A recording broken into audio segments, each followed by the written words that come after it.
Jack, why do you insist on doing this dumb internet shit on TV? I look and see, it's not just me. This place is a fucking joke, man. You're a clown. I quit. So many of us have stood where we stand. We are the young, so raise your hand. So many of us have stood where we stand.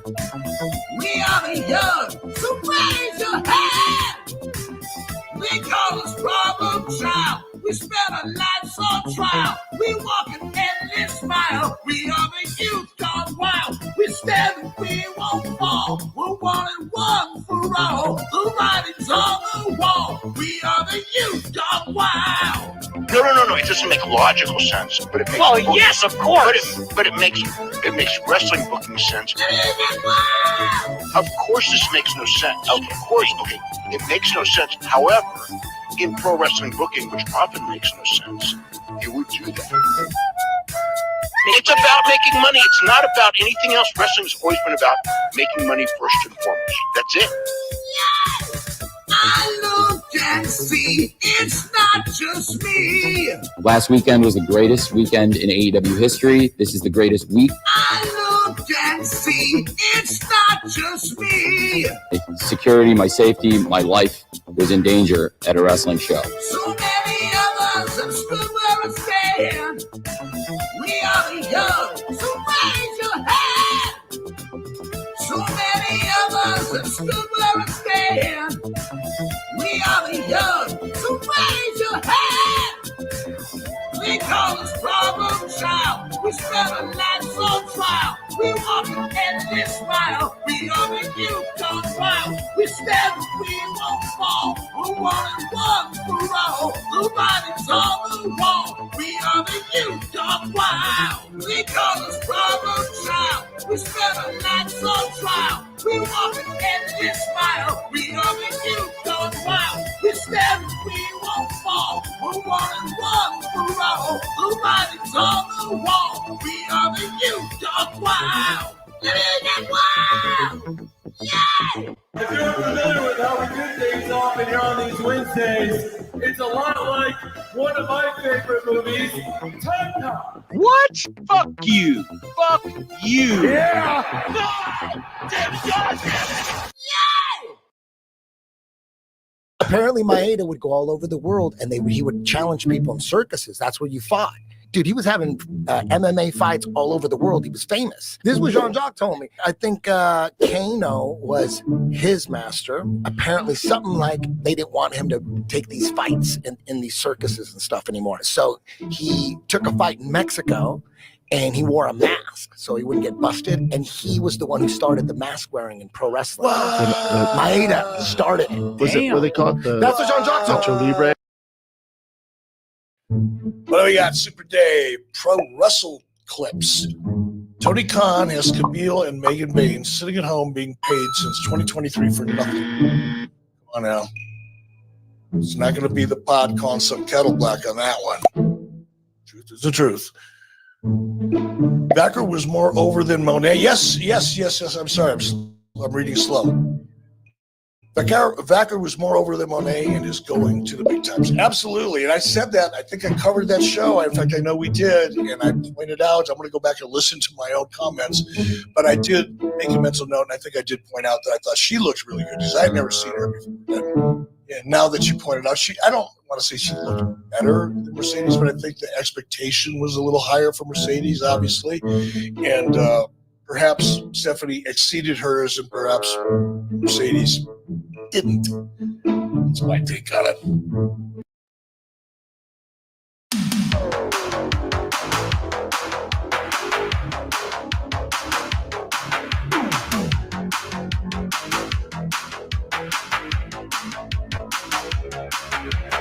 Dwarf Mamba. That's his name, Evan. Dwarf Mamba is a pet. He was treating you. もっと暖かくなるエアコンに変えてください。細長だから快適ゾーン4倍。 What's your next desire? 巣が高くなるエコンがいい。細長だから多人速弾、静かでパワフル、日立の Big Flow 暮らし刺激人。日立。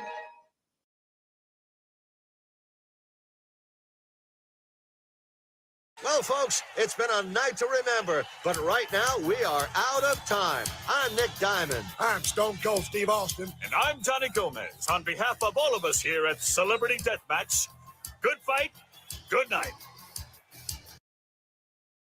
No! Damn shot! Damn it!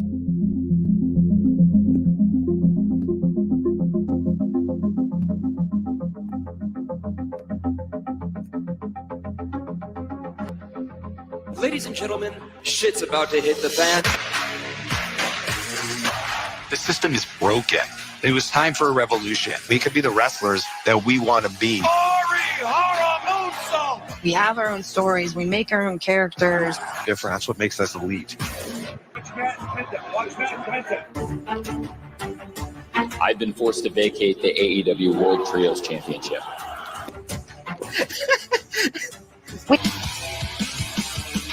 Khan created a revolution. Show days, super chaotic. A lot of times we get here and we don't know what we're doing till hours, minutes before we go out there. There literally are, I think some weeks, 100 talents running around backstage. At that point, it caught Tony Khan's ear, and he started thinking, maybe I want to do this. Let's get together. And I guess the rest is history, right? We're just getting started, but it's a great fight to start a great night. Orange Cassidy in serious trouble. This will be fun, right? I'm excited. Ready to go? Go to break. Figured it out what works as a heel in the ring for me. Austin wants to be here so bad. And Is it a break spot? Not yet. we need to build an army right now. It was good. The match, good match. You thought everything looked okay? Yeah. I just feel like You tonight. That was big. No! Damn shot! Damn it! We've seen this time and time again out of Jericho and Guevara. That's awesome. That was great. Ah! Yes! Sick! He's going to take on it! And Claudio Castagnoli. Is that heavy, Tony? No. I gave you extra time. 6 to break for right now. Go. Quick. They're really flying through. Hey! That was great. That was perfect. 1, 2, 3! Are you okay? That was great. Way to get him up at the end. You got him back. That was great. Pick him up. That was a great finish. Hell yeah. Going into the card rundown. We'll feel out the ending, and then we'll go into the card rundown bumpers. With Ty Mello, Dr. Ty and Anna, and Will Nightingale taking Britt Baker with Sky in her sights, and now Sky Blue goes down. By catcher. Look at team match right there. JD Hater coming up right now. The Elite versus Death Triangle. The sooner you get to the Death Triangle, the better, man. Good. All right, the Bucks are attacking. Oh, this.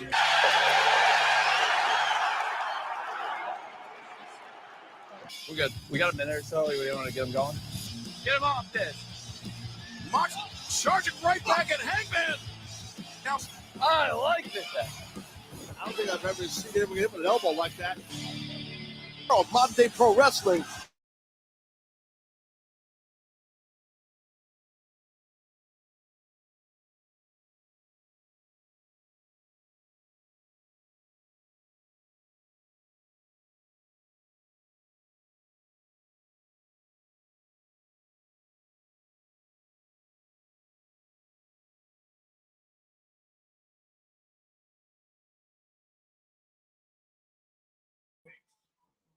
Okay, I'm here. Are you guys here with me? Sorry, big failure production wise today. Just like pulling an AEW here to start the show. Welcome to PWT live show. Acknowledge me. Yes, the biggest mess up intro to a stream ever. Yeah, I am Phil Marks. I am your host. I am here. I am not prepared or ready whatsoever. I have files bouncing out over here on one project that I'm doing, and I got stuff going on over here, and I thought the intro was still playing for you guys. And yeah, what's up, man? Welcome to Pro Wrestle Times live show. Tonight we're raising money for All Jake's Cat. I see some super chats in there already. I'll get to those in just a moment. Half of my super chats tonight, I am donating to your man, Jake. And so I talked to Jake behind the scenes. He knows how that's all going to work out, or at least, when and how the money's going to come through when it does. And I just appreciate you all for supporting me and supporting our guy, Jake. Even if one of you turn up to support, even if 1,000 of you turn up to support, round of applause for you all. You all are goated. PWT Universe is the absolute shit. Number one pro wrestling live show in the universe. And it's because of you guys, man. The good listeners. And yes, I will let the super chats build up and I'll get to them all in just a minute. Basically, sorry if I'm glitching out. Sorry if there's some weird connection. Like literally the show started and then I got kicked out of StreamYard, came back in. I think it's a StreamYard issue, right? Never have problems. Come on, StreamYard, can't do a fucking show. I don't they updated a bunch of stuff. It's really nice, everything's nice that they're doing, but for some reason it's like the connection and like you pod with some people, the delay is so exponential, it's crazy. But we're not here to bury StreamYard. We're here to talk graps. We're here to talk about Logan Paul and fighting with Kevin Nash. John Moxley's doing this big opening romper stomper promo here on Dynamite to kick off the show. We get the tag gauntlet match tonight, guys. So the tag gauntlet, like we've had fun with some of those gauntlet matches. Maybe the tag one will be overboard. Probably Darby Allin's skateboarding his way in. Look at how AEW is being completely WWE with their production as far as like, they start with a package. They come in, you see the trucks. You see Darby skateboard in from the parking lot.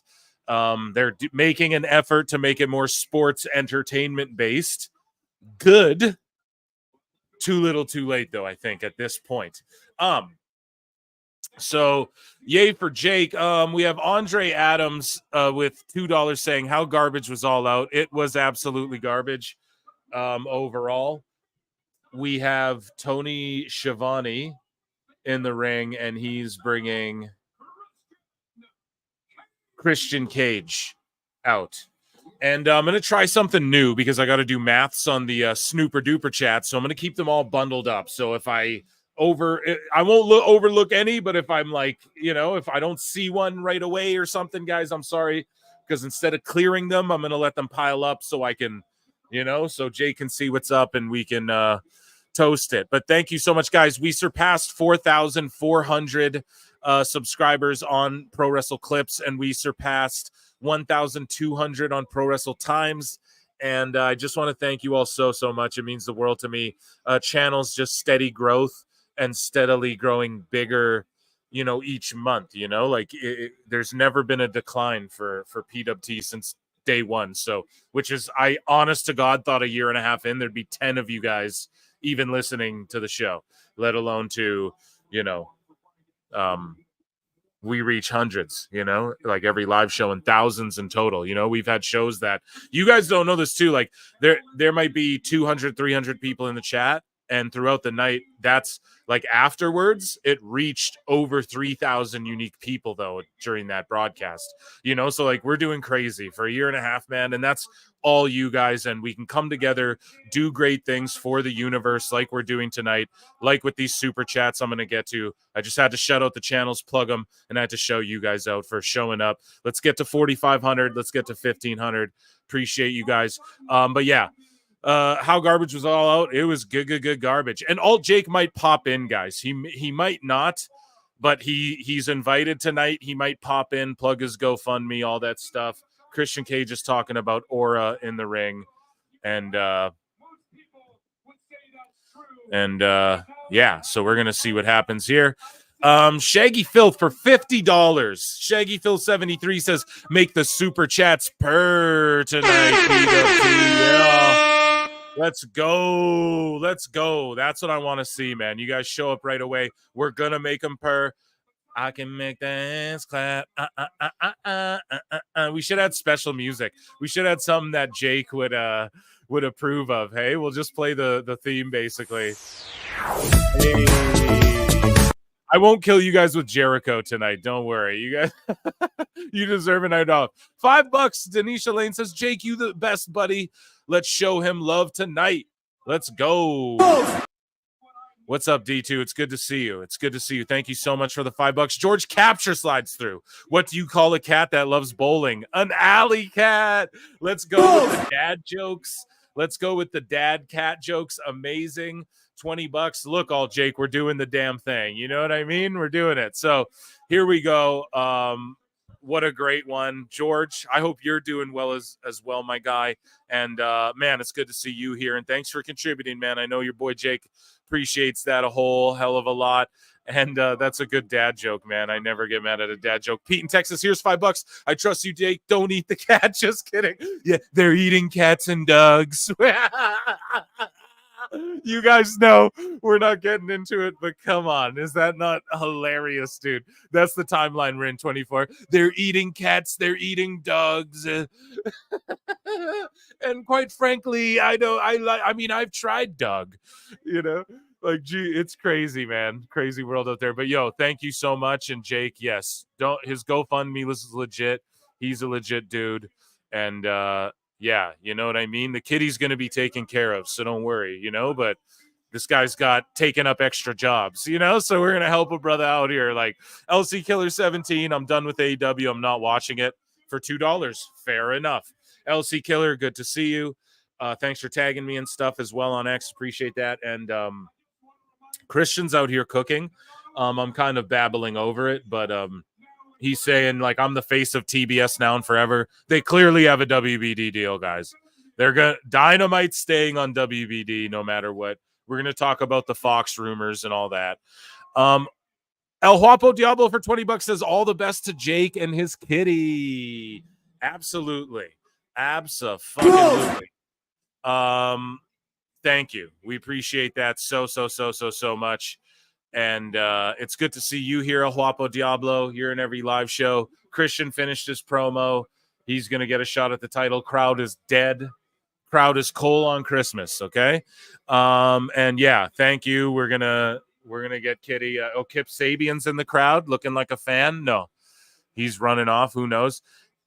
Everybody wants to be a cat. Because dude, that's amazing. Oh my God, the aristocrats, dude, right? The Aristocats, right? We're gonna pull it up. We're gonna get pulled down by Disney tonight, folks. Everybody wants to be a cat. Did he say bruv? Yo, Don Callis said thanks, bruv, to fucking Osprey. Don Callis listens to PWT. Confirmed. Where is it? We're going to play this shit right here. We're getting pulled down tonight, guys. Yeah. Everybody wants to be a cat. Oh, yes. Everybody wants to be a cat. Who knows where it's at? Tell me, everybody's picking up on that feline beat. Oh, yes. Everything else is obsolete. Obsolete. Delete. Obsolete. Oh, yes. Thank you, Shadow Bat Ash, for the contribution. You guys can hear me good while the music's playing, right? I think we just vibe like this for a minute while we read these super chats, man. You guys showed up. Jonesy84, $50 says only here to listen to Philmark's bookmarks and to okay, well, I won't leave you waiting. How about that? And to donate to Jake's Kitties. Thank you so much, Jonesy. We appreciate you so much. My word, a $50 donation to the cause. Ron DeMarco, man, you guys are crazy. Thank you so much. And yeah, I won't leave you waiting on the Philmark's bookmarks. How about that? Let's dive into them. Toot sweet. After we get through these chats, Bruv and Fletcher are talking. I don't know who really cares about that. We're seeing Ricochet though against whoever, but everybody wants to swing in cats. I was trying to time it. Thank you, Jonesy. We appreciate that, and I know Jake appreciates that so much. $2 for the cat. Thank you, LC Killer 17, coming through. Andre Adams with $5 says, I can tell by Nick Wayne's haircut he was the one with a football helmet on the short bus. Well, goddamn. Harsh. That is harsh, dude. Yeah, I won't lie. I caught a ride on a short bus. No, I never did. That would be unrealistic for me to say, but I do maintain I'm a dumb guy, you know? Just navigating the world like everyone else, bro. No one really knows what they're doing. But tonight, everyone wants to be a cat. It's a groove thing. It's a grand old time.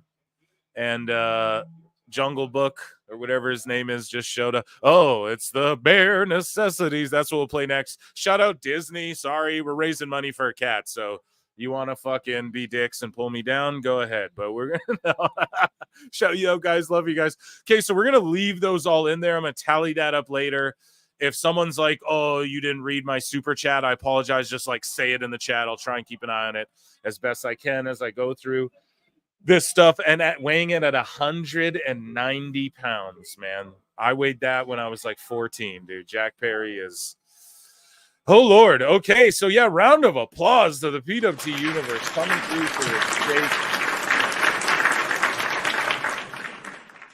And, yeah, I just can't believe you guys showed up. I'm like, I'm ecstatic as well. And all night, this doesn't stop. Like all night, whatever, you guys throw a buck at me, I'm throwing half it to Jake, okay?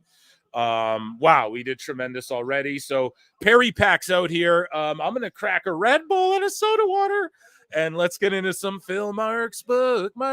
I got a lot, man. I got a lot of people DMing me too. So let me just quickly, before I just open my Twitter, it's funny because Elon Musk, apparently they're talking about, oh, Twitter's gonna allow Twitter X premium users to see what other people have bookmarked, and people are tripping out. They're like, what? That's creepy. And I'm like, hey, man, that's how you know. Like, bro, I open my bookmarks right up to you guys. You guys see them front and center. So I'm like, I ain't worried. You know, people are just going to steal more of my shit. You know, that's all that's going to happen. I'm just going to have more people stealing more of my shit. That's all. So it's all good, man. But before I just burst my... here we go. Here, I think this is a new one. Yes, Andre Adams for $5. Am I tripping, or did Jack Perry just show up in a blacked out short bus? No, bro, it's the Perry short bus, bro. We've been chronicling it on the show. Perry has a legit short bus. That is his thing, dude. I don't know. He literally got a short bus, painted it black, and rides around and fucking does Ravens taunts and wannabe gimmick while he looks like that fucking Hyde guy from that 70s show who's in prison for the rest of his life. You know what I'm saying? So it's just not a good look all around. And yeah, so let's dive into these bookmarks. But here, let me just check these DMs quick. And thank you again for the $5. All, of course, going to a great cause. Corey B for $1 as well. I'm not sure. Oh, I need to restar this one here. Boom. Thank you. Okay. And then $1 from Corey B. Thank you so much, buddy. Appreciate you so much. And Corey, I will read your super chat on air if you had a question that you fucked up and didn't type up. Guys, there's 131 of us watching. The likes are at 42. What I'm going to do selfishly, I'm going to ask you for 100 likes. So run them up to 100, then I won't ask you for anything else. Okay, I've done all the plugs. I've shilled all my shillings. Okay, please just run those likes up to 100, and then me and George will stop asking you guys. George is going to bug you guys in the chat too. Yeah, he doesn't weigh a pound over 170. I agree. And he's fighting Leo Rush. Now look at Leo Rush. Maybe Perry weighs what? Let's take a guess. 15 pounds, maybe 20 more than Leo Rush, right? Like if we're being super generous, 20. Like, you know, what is Leo Rush at? 130 pounds, 125, like 115. You know, it's got to be like 120, you know, like, so yeah, I just don't know if Perry's honestly, he's probably like $150, you know, and we're just being honest here. I mean, we're not body shaming. These guys are ripped up, man. They look great. I ain't hating on nobody. I'm just saying. But anyways, let's dive into some bookmarks, but let me close my DMs is what the rant I was going on there. Here, let's see what Dose is saying. Amazing. Come on the show if you'd like, my friend. And I'm going to drop Dose a link. He might pop in, guys. Here we go. Real-time production going on here on the show. And then we're diving into Philmarks Bookmarks. Don't worry. Do not worry. I need a jingle for Philmarks Bookmarks, too. We got to figure it out. If Disney weren't haters, it would just be everybody wants to be a cat. But yeah, so invite out to Dose. He probably won't pop in. He's not watching Dynamite, but he's just going to come and drop bombs like he always does. And if you guys didn't check out the last podcast I did with Dose, he breaks down all the law stuff. If you're into the law drama and all that and blah, blah, blah, blah, Dose is going to be here chronicling the lawsuit as it unfolds. And yeah, I know it's boring. We say it on the show. We're like, dude, where he says it, he's like, I know this stuff can be boring. And I'm like, it is, but it's so important to chronicle it. You know what I mean? The Chronicles of Narnia. The Ashen Chevalier. I think Leo Rush has gotten fired more times than he has had title shots. Yeah, dude. Yeah. He's been fired more than a fucking weed store employee. You know what I'm saying? He's been fired more times than a bowl in the back of a weed store. You know, I don't know if that's even a good line, but yeah, he's here's the thing. He's doing this whole gimmick in Japan where he's like a demonic Finn Balor guy. And then he came back to AEW, completely dropped it. And I was talking to Dose about that actually, and I think off air. And he was like, well, he just doesn't have faith in it. Like he's not confident in the gimmick. Like he doesn't think it'll work actually in America. And I'm like, damn, that's true, because Jonathan Gresham sort of dropped that octopus shit he was doing as well, which is a bit of a shame. But yeah, they're like top flight now. They all like fly. Like it's like Action Andretti, Leo Rush, and then the Top Flight brothers with Layla Gray. And they're all like literally Air Paris and Air Styles from WCW is the gimmick. It's fucking crazy. You know what I mean? Thank you so much, though, for the $5. And Alt Jake is working as well, guys, so don't worry. He's probably going to pop in on the show, so we'll roll him out with his theme song, which is Everybody Wants to Be a Cat. Actually, I need to think of something, guys. Give me ideas. I love ideas. I know I'm like, email me stuff, and I don't respond to emails, but I do see emails. So if you send stuff, it's not like I'm like, oh, I'm too important. I'm just so fucking busy. Like literally I'm answering emails for shoot stuff, you know, like well, this is a shoot, but you guys get what I'm saying, you know, like it's for Phil, not Mark stuff, you know what I'm saying? So it's yeah, it's I just sorry, we got Andretti grabbing a leg here, Aubrey's getting involved. Hopefully the refs do some work. We're going to talk about Bryce Remsburg as well, and his shit with Mark Henry there. And yeah, let's get into the damn thing. Let's dive into Philmarks Bookmarks. I need a jingle. I need a hot tune for a great record for it. But we'll figure that out as time goes. You guys, here, I'll look in the actual chat, though. Let me check out the members, too. Sorry, I'm not neglecting. Legit 160. If anyone has suggestions for a jingle, nay. Yeah, okay. I'll write a good jingle for you. Do it. Honestly, submit it to my prowrestletimes@gmail.com. Legit, send that shit. Haters too. You're welcome to no. If you want. But okay, let's go into Philmarks Bookmarks here. Until Tony Khan, the best guy. I won't watch Tony Khan. Yeah, until best guy's Tony Khan. It won't improve. That's for goddamn sure. Share screen. Let's dive into it. Finally, we're getting there. I got the aristocrats pulled up. If they, listen, I'll let them get back to me about like if YouTube strikes me and Disney's like, oh, they strike me 400 times for playing that music, then like I won't fuck with it. But if they're kind of cool and I can work around it, I could do like a, you know, like some sort of edit to it too, because that's in the lore now. That song, that's amazing. Thank you, Shadow Bat Ash, for that one. That was an incredible call. But yeah, so Philmarks Bookmarks. I should get auto-tune for me singing it. Where do you guys want to start? Like, we got miscellaneous, we got TNA, we got memes. I don't think I added any new memes, so let's take a look in the meme folder. No, nothing new added. And those are being saved for a video that I'm going to work on as well. So let's go into some TNA hot news. Nothing. Don't got nothing. So we're skipping all that. Do you guys want... I think we all know the fun ones. We got 4 really fun ones.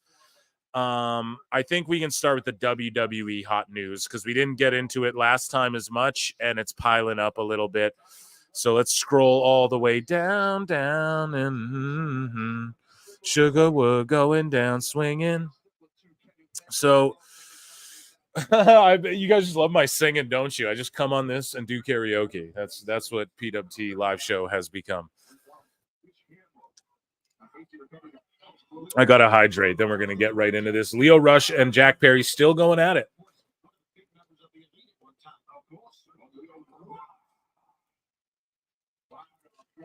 Crowd super dead. The building holds 23,000 people. There's like 2,300 people there tonight or something. So Tony needs to learn. I don't care too. People go, well, it's not about the numbers and who cares about the business and the rating. No, you're right, dude. I can agree with that too. Well, fuck it. Like that doesn't, like, I can fully get down with that, but then the argument still objectively is fucking it's not as good. Like still I can artistically break it down why for all these people who want to do that, why the psychology is not good. The crowd's dead for a reason. It's not good fan service. We can break down all of those things too. And until Tony runs these smaller fucking I'm telling you, like, this crowd is dead flat on their ass, quiet, empty building. And the reason it is about the numbers is because Tony Khan thinks it's about the numbers himself. He knows it's about the numbers. That's all he's worried about. That's why he goes on these fantasy rants about market share and all this stuff, because he wants to share the market. If he was number one, we'd all be going, look, they're number one for a reason. I'd be saying the same shit. I wouldn't be like, oh, no, it's shittier and blah, blah, blah. But, like, there's a reason why most people go, yeah, doing this every show isn't going to work. And then now all this time later, it's not working. It's like, yeah, a little bit of AEW of that shit is good. A little bit of this type of chaotic fucking flipping shit doesn't make sense. We just went into ridiculous territory. A little bit of that in wrestling's good, but you can't do the whole show that all the time, constantly with guys who look like this. Fucking Jack Perry. You just can't do that, man. It's not going to work. It would be a karaoke off, dude. I would love that. The goal is, like, get Cornette on this show too, right? Like, he's the GOAT wrestling podcaster. If you look at, like, you know, if you're a comedian podcaster, you want to get on Rogan. You know, if you're a fucking wrestling podcaster, Cornette's like the seal of approval. I know Mrs. Cornette fucks with PWT. Like, you know, went out of her way to tell me so. So I fuck with, and so, like, word, you know, like, I would never ask for that. I would never be like, hey, could you go Jim on the pod? I would never fucking do that. But I don't like to ask for shit, period. I just, you know, but okay. Is he, he's burning down. Sorry. Hangman was lighting a match and I was like, he's burning down another house, but they're just recapping the last burnt down house. So anyways, let's get into these news. Let's get into these hot news here. Here's Awful Wrestling. Says USA Network, part of NBC Universal, signed a 5-year deal to air WWE SmackDown starting on October 2024. The deal is valued at around $287 million per year, totaling over $1.4 billion across the contract. This represents a significant increase, about 40% from the previous deal. With Fox, which was worth $205 million annually. Murdoch lying, yes. So here is Thurston posting posts Fox CEO Lachlan Murdoch on why Fox didn't renew rights to WWE SmackDown from Fox's earnings calls this morning. Murdoch says Fox didn't drive enough advertising revenue due to the audience of the WWE. Seemingly, this means the number of viewers and probably also the ad rates. No. See what Thurston does there? He goes, seemingly it's this and the number of viewers. No. because earlier, and I wish I had it handy, but I covered it on this show, God damn it. So if I'm lying, you guys can call me out, but I'm 98% sure that this was exactly what we covered it on the show before. I know 100% sure, but this is like months and months and months ago. But Fox basically was saying this a long time ago, and the IWC was trying to clown WWE, and they were like, Fox shitting on WWE when SmackDown's on the network. Well, like the sickos were trying to take that as a W. But Fox basically had said that they like mishandled their approach to the marketing or something. Like that's not their exact quote. Again, I'm not speaking verbatim here. But they said something along those lines that like they took the responsibility for like, no, we approached like how we were going to advertise wrong or something. So is essentially what I took from it. And I'm like pretty sure I had someone smarter like Dose on with me extrapolating that from it. But someone fact check me on my own show on that. I don't got the time to do it. But either way, I believe I don't think it has to do with the number of viewers. Like 2 million people are watching it. So now Fox wants, like, people think what they want to show that 500,000 people are watching instead of this 2 million show. No, like even if AEW goes to FS1, we'll get into all that in a bit. It doesn't it doesn't like it's almost, someone said it on X, they were like, it's sloppy seconds, it's sloppy thirds. Like that's the channel WWE goes to as a backup where it sucks, you know what I mean? Like where the ratings suck and people go, yo, this show sucks, they didn't really do much on it, and fucking the ratings are shitty this week, and everyone has to go, oh well, they were on FS1. So we'll get into all that in a bit. Maybe Dose will join me and break it down way more intelligibly than I can. And we have Hangman Page facing off with Jeff Jarrett. Good move. Again, too late, right? The internet had to beg Conrad Thompson. Oh, come on now, Tony Khan. That's not very fair to not put the last outlaw against this fake wannabe outlaw from Utah. But yeah, I don't know, man. Jeff Jarrett, he deserves a big push or to be like a head creative dude or something for real. For realsies. But they're doing backstage promos, a brawl backstage. It's all like, okay, let's do vignettes this whole episode. That match was quite long, but it was like, okay, it was a pretty good flippy match. Let me pull up another window. I just want to see if Dose will come on because he's way smarter than me with the TV stuff. Okay. Here, he's okay. I'm talking a bunch of TV deal stuff. LOL. Okay, so Dose, an old man. He's cranky. His back's hurting, but if he feels good, he said he will pop in. So, because he's smarter. There's a lot of TV deal talk, but anyways, Awful is saying he knows more than this fucking Fox dude. But I don't know if the Fox dude's lying. I think it's Thurston's spin. His interpretation is bullshit of what this Lachlan guy's saying. That's my interpretation of this anyways. But yes, because he says seemingly it means the number of viewers and probably also the ad rates. Maybe that, yeah. Maybe audience income level is a factor. See, maybe it's this.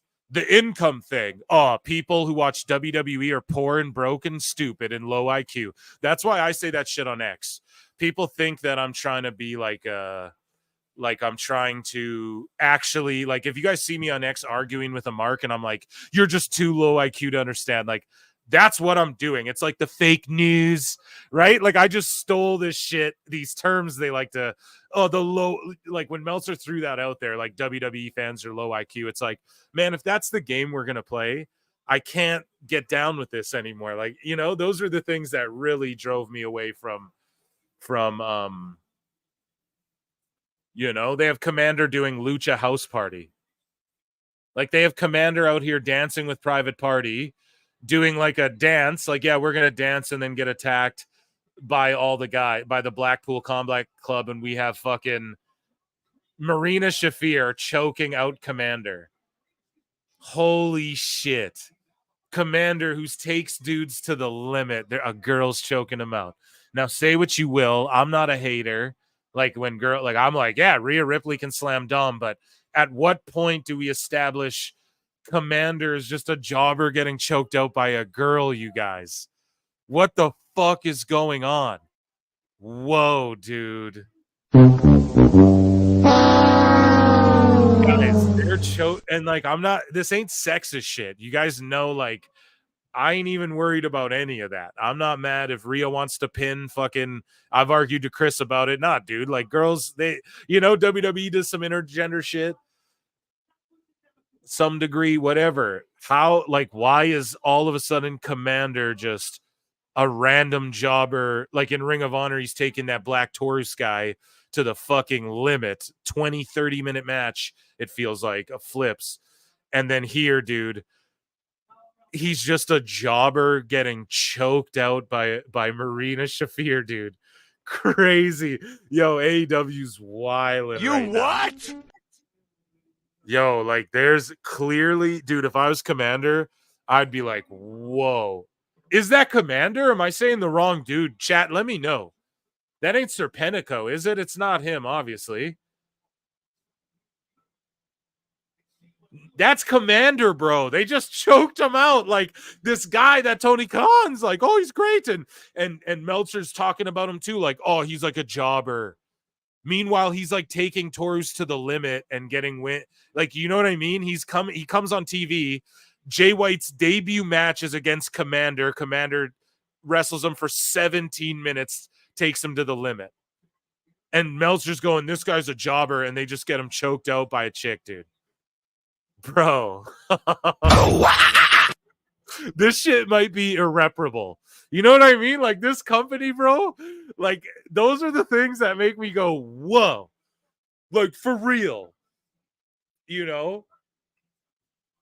Damn, man. I'm like actually taken back by that. That's crazy that they just did that to him, bro. And he just agreed to that. Holy, man. They must be paying people real good. And then you got Moxley doing the whole neo Yahtzee with a Y. We're playing Yahtzee the dice. Yahtzee the dice, YouTube. Thank you. You guys know what I'm saying? So, like, he's playing that type of character, like a skinhead, basically, which is like whatever. But the sheets leak that, and then the sheets go, we covered it on the show. Meltzer's like, well, Commander's pretty much a jobber. I'm like, why is Dave just calling this guy a jobber? And then all of a sudden they just they do this. Tony's on the phone telling Dave he's a jobber. Like, this is why I can't wait until this whole lawsuit with Kevin Kelly and shit. Or not can't wait. I hope, or I don't hope. Or I don't know what you can say, right? Dose said it, I guess. So yeah, it would be funny if it went to Discovery, so we start to see some texts. Like, I want to see Dave and fucking Tony. God, what they're saying, dude. Because, like, clearly Tony told Dave this guy's a jobber, even though, oh no, you get a 25-minute match against Taurus at Ring of Honor. But then you're telling Dave he's a jobber because Dave says it like all casually. Well, he's a jobber. And then fucking like 2 weeks later or like 3 weeks later, whatever it is, you have Commander just getting choked out by a girl, dude. Crazy, man. Crazy. And like, you had Rey Fenix, you know, like, Tony doesn't value luchadors. Like, he looks at luchadors and women like the same. It's crazy too. Guys, if you've been listening to PWT for a long time, for the last year or so, you know that I've been saying Tony doesn't know what the fuck to do with women and luchas. And he looks at them the same. Like, he literally looks at them as the same thing. Bro, look at that. He just had her choke out Commander. I'm sorry, I can't get over it, okay? I'm going off on this, but I cannot get over that. That was like, whoa, dude. This is exactly, like, who was in the back who went, well, nah, just have her, like, stomp on a dude when, like, let Moxley choke him, and then she can just, like, stomp him or something. Like, you know? Crazy, man. Crazy. Okay, let's play what this Lachlan guy's saying here. I think we've talked about this before, but how we analyze the WWE renewal. And you know, we look at, you know, all of our sports portfolio in the same way, and on all new rights, opportunities to acquire new rights in the same way. We, you know, on the basis of that analyst Okay, so it just fuck that guy. And it just says down here, Fox additionally wasn't able to generate enough retransmission revenue related to the show, meaning they weren't able to charge cable satellite carriers much more to carry Fox Network specifically because they had SmackDown. Well, it just sounds like a bad deal on your end. So Jericho pulls up in a car that says "Hi Guys" on the license plate, and he's trademarked "Hi Guys" or whatever. So when I do my tweets or my posts that go, "Hey guys," like, am I allowed to do that? Or my wrestling entity? And he might try and come at me. Who knows? But yeah. So sounds like Fox just made a bad deal, and they're about to make another bad deal with AEW. That's all it seems like to me, guys.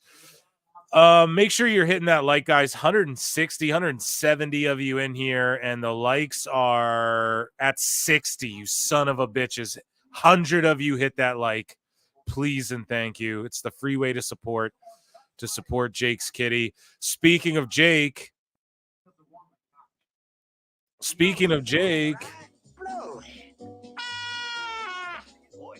joining us on the show, ladies and gentlemen, is All Jake.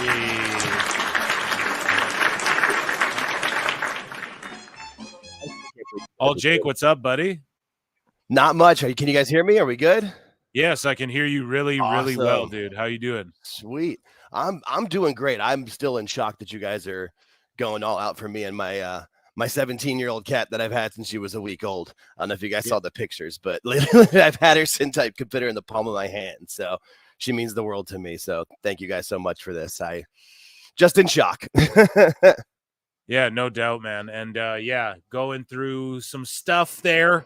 And that's what the PWT universe does, man. We get each other's backs. And yeah, so I appreciate you always showing up for me as well.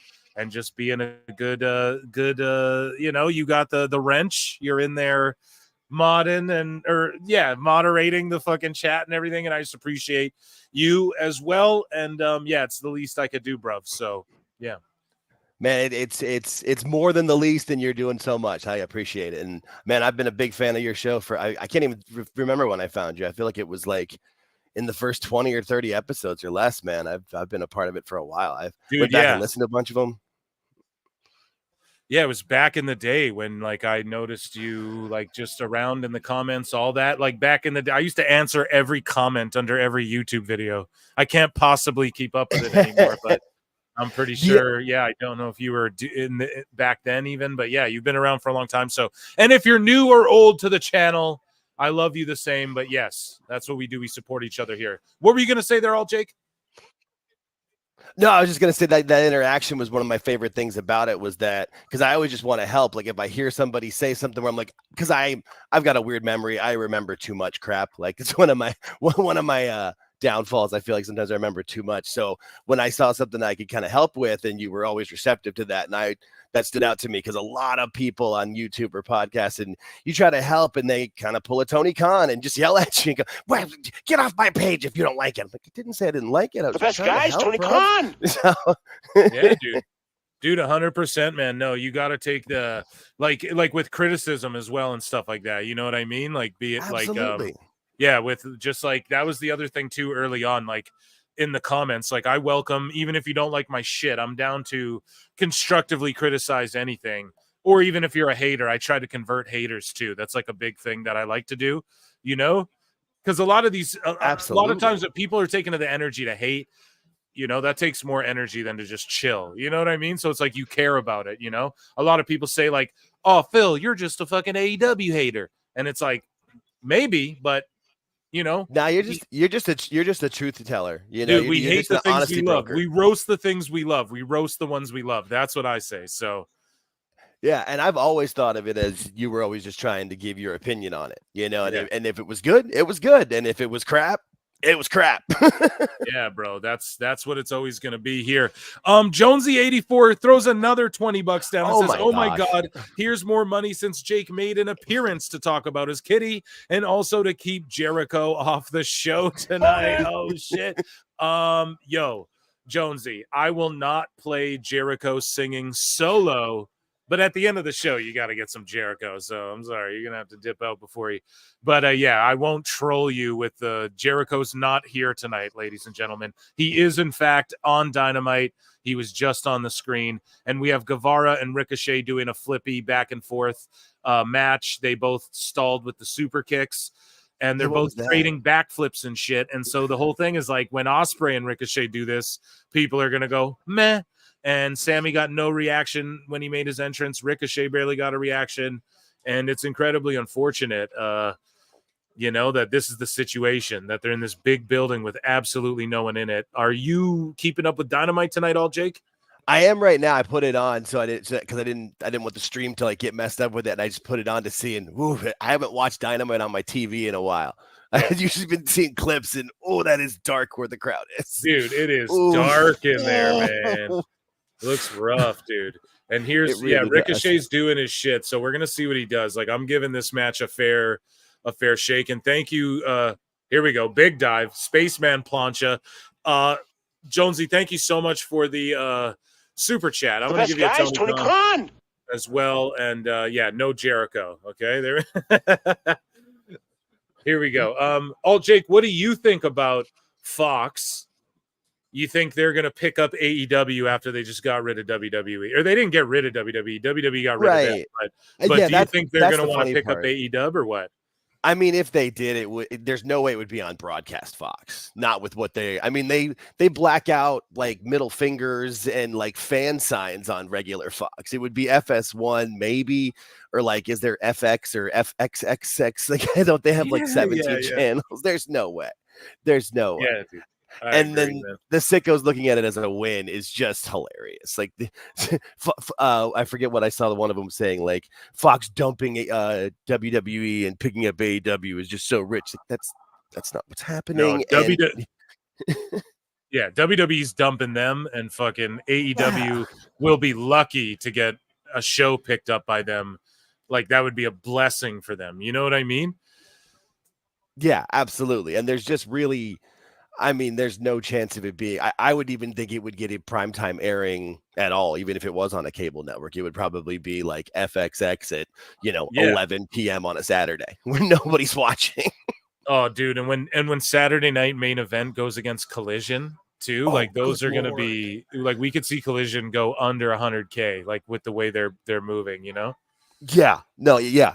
Even if it's even still airing by then. Yeah, it might not even be on it might not even be on Saturday. I could see them just I know you listen to the show. You know what I think about it, but I could just see them dumping fucking Collision, all together. Because the magic number from Dave that he said was the 500,000. And when was Collision do they even come close to that anymore? I think like their good number is 4. And and lately they've been terrible. So George chimes in with $10 and says, "What's Jake's cat's favorite color? Purple, or maybe orange." Shit. You know what? That's another good dad joke, George, and I appreciate that so much. At first, I was like, I didn't get it. Honest to God, I was like, wait, what? Dummy. Yeah, but yeah, I was like, oh, purple. I get it now. Super dumb on my end, but I'm also locked into this match. I'm really giving it my full, because it's Ricochet, man. I gotta not just discount him. I know he got taken to the limit last time, but it's like, okay, we got to give him a shot. Like, what's he gonna bring different to help try and fix Like, he's talking all this shit in interviews. Oh, we can do something. It's reignited that fire. What's the fire, dude? To just flip? What are you gonna bring? What are you gonna do, man? And so far, it's just flip. So I don't know. And I'm surprised. Here's the thing: is Mercedes Moné here tonight with Sammy here? If she's not here tonight, then it's 100% telling and proves that Sammy's been in Ring of Honor because she don't want him around. 100%. But if she is here tonight, then maybe that puts a rest to all of that discourse. But George, thank you for the $10, and Chrissy for the kitty cat bruv for $5. Thank you so much. Dude, people turning out. I told you. I didn't even really promote the shit out of this either, I told you though. It's what we do, man. The PWT universe never fails to come through for each other. You know what I mean? I mean, it's like I even said before, even if it was, $50 total, it still would have been amazing. Just the fact that anybody's willing to do it and, sharing it out there. And like I said, the reason I put it as high as I did was because my hope was that somebody famous or an influencer or somebody wanted to get the good PR and push it through. But, anything is awesome. Because you're just paying off your shit and everything, Yeah, because we've picked up extra work and stuff, guys. I know I've told you a million times, but we just appreciate you guys showing up for this, Yeah, and just so everybody knows, it's not like we've got to pay it. So she's in the treatments already. We've already gone through radiation. She's had her second chemo treatment last week, and there's 5 total every 3 weeks. And then that'll be the treatments that she's on. And the goal is remission. And she's been doing really well. Like it was bladder cancer. So and I work from home and near where the litter box is, and she was going in and out of it every few minutes. And so you knew there was an issue, and that's not happening anymore. And she seems a lot better. Yeah. So really what we're doing now is I have good credit. So I said, they got a card. Yeah, so that's the one that for people trying to think, oh God, I gotta save her. Like, well, she'll be saved either way. We're just trying to make sure we pay for it. So. Yeah, exactly, man. We gotta help a brother out, man. It's times are tough out there. Michael Driard with 50 goes big animal lover. Gosh. I got my 10-year-old dog laying next to me that I've had since he was 3 months old. I definitely understand, and I would want the same for mine. Exactly, bro. Round of applause for that. That's it. Like you get that moment where they tell you what's in front of you, and it just like my wife and I looked at each other, and it wasn't even a debate, and my wife and I have been together for almost 10 years, and so she's been with the cat for 10 years of it too. There was no way we couldn't, especially with this. My girlfriend had to put her really old dog down, and we still keep her urn and her collar right there, right on the mantle and everything, because we love that little thing. So you don't gotta explain over here, bro. There's a reason I was like, we gotta do some shit here. We gotta make it happen. So yes. It shows you that that there's still some good in this world, because I feel especially in the political climate, it sometimes can feel like there isn't. So dude, with they're eating cats and dogs. I don't know if you heard Jake, but they're eating dogs and kittens. We must save the kittens. And executing the abortions after birth. That's what dogs are getting aborted. They're eating the abortion. Sorry, we're going to Rumble, guys. We gotta stop. Yeah, I'm gonna go too far down the. Here we go. The Ricochet though, he ran. He jumped on the barricade, jumped to the other barricade, did a front flip. That was pretty sick. But I mean, did he hit the stairs? Okay, I don't think he did. I thought maybe his butt hit the corner of the stairs. Well, Michael Driard, thank you so much as well, who was our $50. Yeah, Michael Driard won the $50 gift card too. See, that's the thing, man. The PWT universe, man. We get it popping. Also, George too. He's talking about doing some sort of cross giveaway type thing. He wants to give something away through this show for Survivor Series or something like that. So we're going to get that popping too. But just I don't know, man. You guys are the best community in the universe and the PWT universe. So let's dive more into Philmark's bookmarks. We really didn't get too deep into them as this Ricochet match continues, and it's just getting too long. Like, you guys know when I start to check out, because I'm like, okay, we saw crazy dive. Now we're going to sell. Crowd's just dead. No one really cares. Let's hit a finisher. Like, fucking, let's do something cool and just wrap the match when the crowd's popping as high as they can be. Every match has got to be Steamboat and Savage from WrestleMania 3 with these guys. Yeah, with destroyers. Like he just did a pop-up driver, and then Sammy caught him into like a destroyer, and it's like, all right, like, just why? Diving cutter. Match. Here we go. Pin. Let's see. 37. He's gonna kick out. Yeah, it's just like, the thing is that it's. Someone pointed it out, like on X. I can't remember who it was. They were like, yo, it's the same copy paste, like 20-minute matches every match. It's like, that's what it is, dude. It is. Yeah. It's like, because you see the same, like, if I see Leo Rush, like right before this, I just saw Leo Rush do like a bunch of crazy flips right before this match with Jack Perry. So it's like, I don't know, bro. Like, you got to pick and choose. You got to have like one match like that, one good women's match, maybe a good tag match, couple solid singles, if you're on for 2 hours. Like, give us like 5 really good matches. You can't have like, 2 guys go out there and just flip, and then two guys go out there, flip, pretty much. Yeah, Not two that undersized in shape guys, flip. Two Yeah, I love undersized the- in shape guys, flip. Yeah, I love the flips, man, too. Like I do, but it's just like fuck. Spread it like, I out. love Ricochet. I thought him leaving was a travesty of WWE because I felt like he was about to start getting his, man. Like really, I thought he was like on the cusp of really starting to get his in WWE. But it is what it is, man. You know, makes room for someone else who's maybe a Joe Hendry or something. Yeah. Somebody who's not afraid of the grind. There we go. A sit out driver. So he just hit him with like a fucking reverse sit out, reverse DDT. Ricochet hit him with that, not even like a 630 or nothing, and just kind of finished him flat finish. Okay. Yeah, Ricochet, you're fucking 0 for 2. I can't really blame you for that gauntlet match. 0 for 2 with me in AEW. So, okay, now Taurus. Now, guys, who was I telling you all about before, right? Taurus literally got taken to the limit by Commander in Ring of Honor, like a 25 fucking minute match on like a pre-show. I'm not joking. This happened like a month ago. And then I think Taurus won, and then Meltzer goes on the air and says, "Oh, fucking what's his name is a jobber. Commander's a jobber." So Commander loses to Taurus in like a 25-minute match. Taurus is being featured heavily in AEW. Commander was featured prominently, took Jay White to the limit, all these matches before in AEW, right?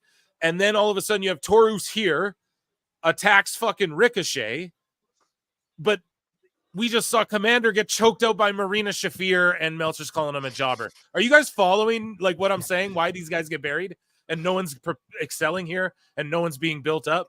Like a guy, like why the fuck do I want to see Taurus wrestle Ricochet if Commander takes Taurus to the limit and Commander just got choked out by Marina Shafir? Why the fuck is that something I want to see, dude? I don't know, man. It's just, it buries it, dude. Ricochet, I've seen him on Raw fighting Bronson Reed and big giants and real dudes like Gunther's and shit like this. It's just crazy to me.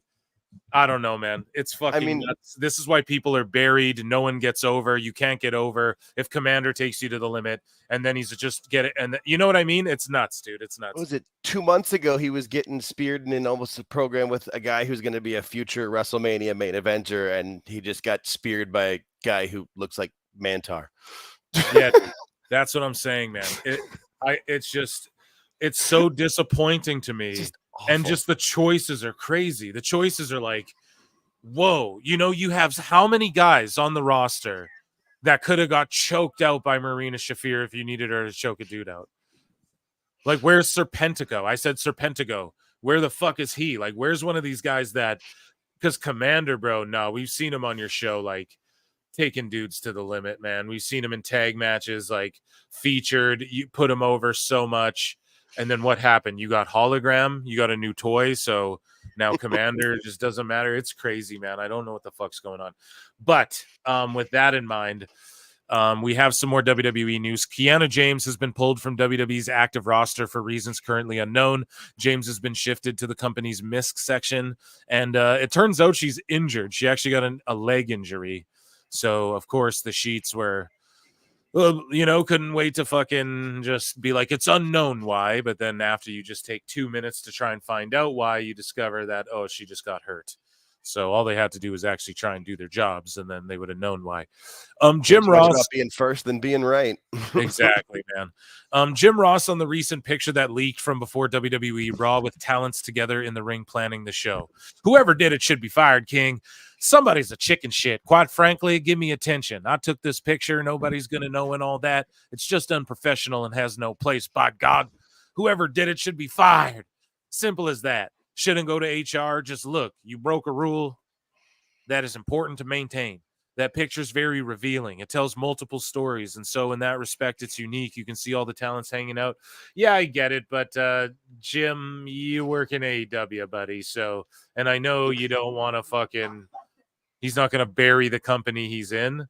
And he was asked, like, what about, like, I'm not trying to do a what about AEW, But yeah, if I was Jim, I just would have been like, bro, I'm gonna pass on this one. But you know what I mean? Because it's like, bro, you can't even say shit like this because I bet there's sickos going at Jim Ross. But he is right, though. I agree. Like, stop leaking pictures. Everyone's got to stop trying to leak all the hot news, man. It ruins the show. Like, you know, like we're watching the show together. I don't want to know what happens in, like, let's say, Breaking Bad. I don't want to know the finale and all of that shit. That's why we go at the sheets who spoil the shit and report the numbers and try and tell you, oh, here's the call sheet. Here's the plan for Raw before it happens. And that's why the moments that you don't know are they hit so hard, like when CM Punk came back or that first time that Rock showed up in Denver. Like those are moments. Bro, forever. They're not spoiled. Yeah, man. It's just such a crazy time we live in. Everything seems so backwards, like especially with that, you know? It's like, where does the I don't know, whatever. I can't talk shit. People say I'm just a rage bait channel, guys. That's all I am. According to Chris Connor, I'm just a rage bait, and AEW's cooked, and I'm cooked with it. Kevin Nash, though, went off on Logan Paul. So I may have bookmarked the video clip. I got it right here. So I'm going to read what he says. And then we're going to listen to, fuck it. Let's listen to what he says here. I just want to cross-reference. You got a bunch of fucking, yeah, here we go. So let's just listen to what he says because it's essentially the same thing. You don't become one of the boys just because you're around them. That, from what I heard, he's making like $5 million for a limited, and those other are out there making house shows. You. Nash, you're the reason he's able to get a deal like that. What a fucking old hater, dude. Nash is like, I don't know, man. Like in his old age, he's just an old rich dude. He's just out of touch, I feel like. You know, not to be a hater, but like I love Nash. I'll never hate on him. I love the Click. 4 or 5 of my all-time favorite fucking wrestlers of all time. And I love Kevin Nash. Absolutely, but and I love the NWO. I'm a DX mark, all that shit. But yeah, dude, you're the reason Logan Paul can go get a $5 million deal with limited dates. You know what I mean, all Jake? Yeah, no. Kevin Nash crawled so Logan Paul can springboard. Yeah. Dude. Oh, Jake. It's so funny. Old Jake's in the DMs. He's like, I don't know if I'll be entertaining and shit. It's like, dude, you're great, man. Don't even worry about none of that shit. And you're awesome. You're killing it with these liners, dude. You got the one-liners down.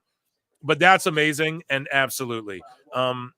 Yeah, they're springboarding into the. Yeah, Kevin Nash tore a quad.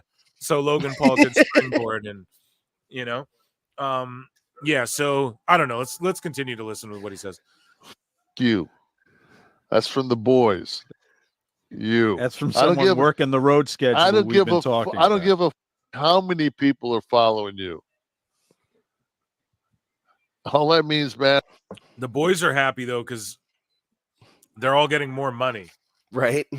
So because Logan Paul's involved, so I don't know. And now we have heel Takeshita squaring off with heel Okada. Wow.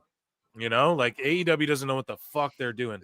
If it said you had 24 million Rhodes Scholars following you, man, I would be like, dude, you are Jesus. You got a bunch of idiots. You don't become one of the. Yeah, fair enough, but I don't know. That just seems like yeah, fucking we said it right there. Nash is the reason that exists. So. Idiots' money's the same as Rhodes Scholars' money, though. They're spending the money. They're spending the money. Shit, it's got the same eyeballs. Yeah, I mean, I get where he's coming from to a point, but I feel the same way about Nash. Where I love what he used to be for sure, and I'll watch clips of Click This, but Me too, whenever I watch a full episode, I get about partially through, and you're just like, all right, I tap out. I can't. Yeah, dude, it was weird because like when the show first started, I listened to every episode, but I got like 5-6 deep, and then I was like, oh man, I got this is a skim through now. Like I just skimmed through this show. Same as Sean Oliver. He was so good in those old shoot interviews. And then on this pod, sometimes I'm like, dude, what the fuck are you talking about? But anyways, Logan, sorry, go ahead. No, I'll get you. No, I'm 100% with you. He's like snarky or something with the way he delivers some of his questions. I'm just like, couldn't be any more douchey. Yeah, I mean, people probably think the same about me, so it is what it is. But anyways, Logan Paul responds. Speaking of douchey, Logan Paul responds, "Not a work at Real Kevin Nash." And here's the thing: Kevin Nash infamously once said that he was told the only thing real in this business is the money and the miles. So Logan is the miles are a shoot. He's got less miles, and the money's a shoot. He gets the most money. You can't be mad at that shit. You know what I mean? So it's literally just, it's so funny to me that Nash is now, oh no, fuck this guy. Come on now. But I know, like, I get it. Nash put in the miles, but Moxley now invading with Marina, like invading Darby now again. So we just have to see Moxley walk out with Marina, act all cool, dress like fucking a buff Peter Griffin, and show up in skinhead buff Peter Griffin. And she's got the red hair. She could be Lois. Yeah, exactly, dude. It's like fucking muscular pro wrestling Family Guy, and then they're gonna come out and talk to fucking Brian the dog here. So Darby's in the ring though, and I don't know, they're just invading like Shane McMahon debuts. I know people are trying to say Shane's gonna. I don't know about all that bullshit, but what I will say is, like, they are building to something with this whole Moxley thing. Whatever it is, it's got to be just like Darby taking down Mox and then getting to the world title, right? Like Mox will get the world title and retire Danielson, like I predicted, and then and he'll be like invading AEW. And then fucking Darby will beat Mox eventually for the belt, right? Because they're gonna put it on Darby or Perry sooner than later. They have to. Like, there's no way they don't. But anyways, we're Fantasy Mark booking. Logan Paul responds to Kevin Nash. I got people messaging me. They're like, "Yo, Kevin Nash is talking shit about you." I said, "Damn, who is Kevin Nash?" And I mean that. I'm unfamiliar with this guy, which I think is his problem. I'm not as versed in the WWE and in wrestling as maybe I should be, as my peers are. But then how am I so much better than all of them? I don't have the answers to these questions. It is a question. I don't know how I could be the best in the WWE or at least one of the best. Like, I'm surely a top fiver, and I don't even do it full time. Now imagine if. Here's the thing. You're all mad. Chat, you're all probably mad. He's right. That's the fucking thing. What Logan's saying, he's right, dude. I don't know about top 5, but he's so good beyond his years. And he has respect. Like, he has even Hulk Hogan on his show. I know Hulk Hogan's just bullshitting, but you can tell that Logan's picking everyone's mind. He's a sponge. He's really learning this shit. He's learning how to do it properly. Takes it fucking seriously.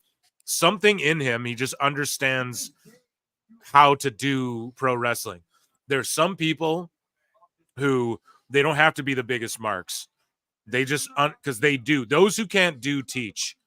I don't pro wrestle. I just babble about it well. You know what I mean? Those who can't do, teach, man. So, like, I'll say I'm teaching, motherfucker. I'm not saying I'm going to teach someone how to wrestle, but, I observe this shit. I'm the observer. No, I'm Uatu. It's the psychology he's good at. Yeah, like, I just understand, like, storytelling and shit. Like, that's what I'm good at people. I understand what people like and shit. Logan Paul gets that, but he gets, like, fucking the athletic side, the psychology. He gets it at a level that, like, probably even I don't fucking get it. He can just do it. Even like a guy who maybe like a Jack Perry might not even understand the psychology at the level Logan Paul does right now. Just on a fundamental, like, natural. It's just some people are gifted, man. Some people can just run the fastest, like, it's just some people. There's always, like, I had a teacher when I was on grade 6 or 7, and he told me, he's like, dude, if we all lined up in the exact same car, the exact same make, the exact same model, and we all took off from the starting line on a racetrack at the exact same time, if that was possible, down to a split millisecond, and we all took off. Boom. He goes, one of us would win the race. Like someone would still win the race. Like it's one of us would just be a better driver. Like there it's just people. Some people are just good. There's just Michael Jordan, you know? Now, I'm not saying Logan's the best wrestler of all time, but he's had like 10 matches, and look at where he's at, bro. Look at the angles he's had, the heat he's had, the moments he's given people, the wrestlers, the level, like the caliber, the Randy Ortons and Kevin Owens and LA Knights he's in there with, holding his own, making them look good. And he was the one that was fighting for that crazy camera shot that they did around in, was it Saudi, where they did like the drone that spun around him before he did the jump, and like apparently Kevin Dunn denied it a couple of times. He wanted to do that earlier. Like Kevin Dunn. He can read people. You ain't hyped for $5, says Nash, just talking trash for fun and relevancy. At the end of the day, he's an old dog barking on the porch. He's just having fun with him. I agree. Yeah. Dummy. Yeah. That's the other thing too. These guys are working, like, you got to understand. This is all like, I get what Nash is doing, but if they met in person, they'd shake hands. There's no heat. They both get it's a business. This gets people talking about Nash and his podcast. This gets people talking about Logan to respond. I guarantee Logan knows who the fuck, because when Hulk Hogan was on Logan Paul's podcast, I watched the whole episode, and Hogan was wearing a NWO shirt, and fucking Logan goes, he's like, oh yeah, NWO, you got Hall Nash on there. Like, he said it on the, he knows who the fuck Nash is, guys. He knows what he's doing. Yeah, they're working the shoot, work, shoot. So yeah, man. Or like maybe it's not even like working a shoot, but they both know, like, well, this is gonna get us attention, and then we're gonna meet in person and we're all good. And we clearly both know who each other are. But like, whatever. It's wrestling. Real people understand that. It's just business. Like, even on this end too, I go hard. Like, I don't fucking hate any wrestler. I don't ever want to see any of these guys fail. I'm the only guy going, make a cruiserweight division and push Jack Perry to the moon. Have him be the longest reigning cruiserweight champ in the history of fucking pro wrestling. I don't give a shit. I'd be able to work with that. You know what I mean? But you trying to convince me he's going to beat a Danielson or a fucking, or like he's a serious threat to anybody, like normal size, you know, I just can't get behind it. Same with Darby and Mox. Mox looks like he would fucking, like, Shafir looks like she just choked out Commander. Commander's as big as fucking Darby. So in my book, just watching the show, Shafir will beat the fuck out of Darby.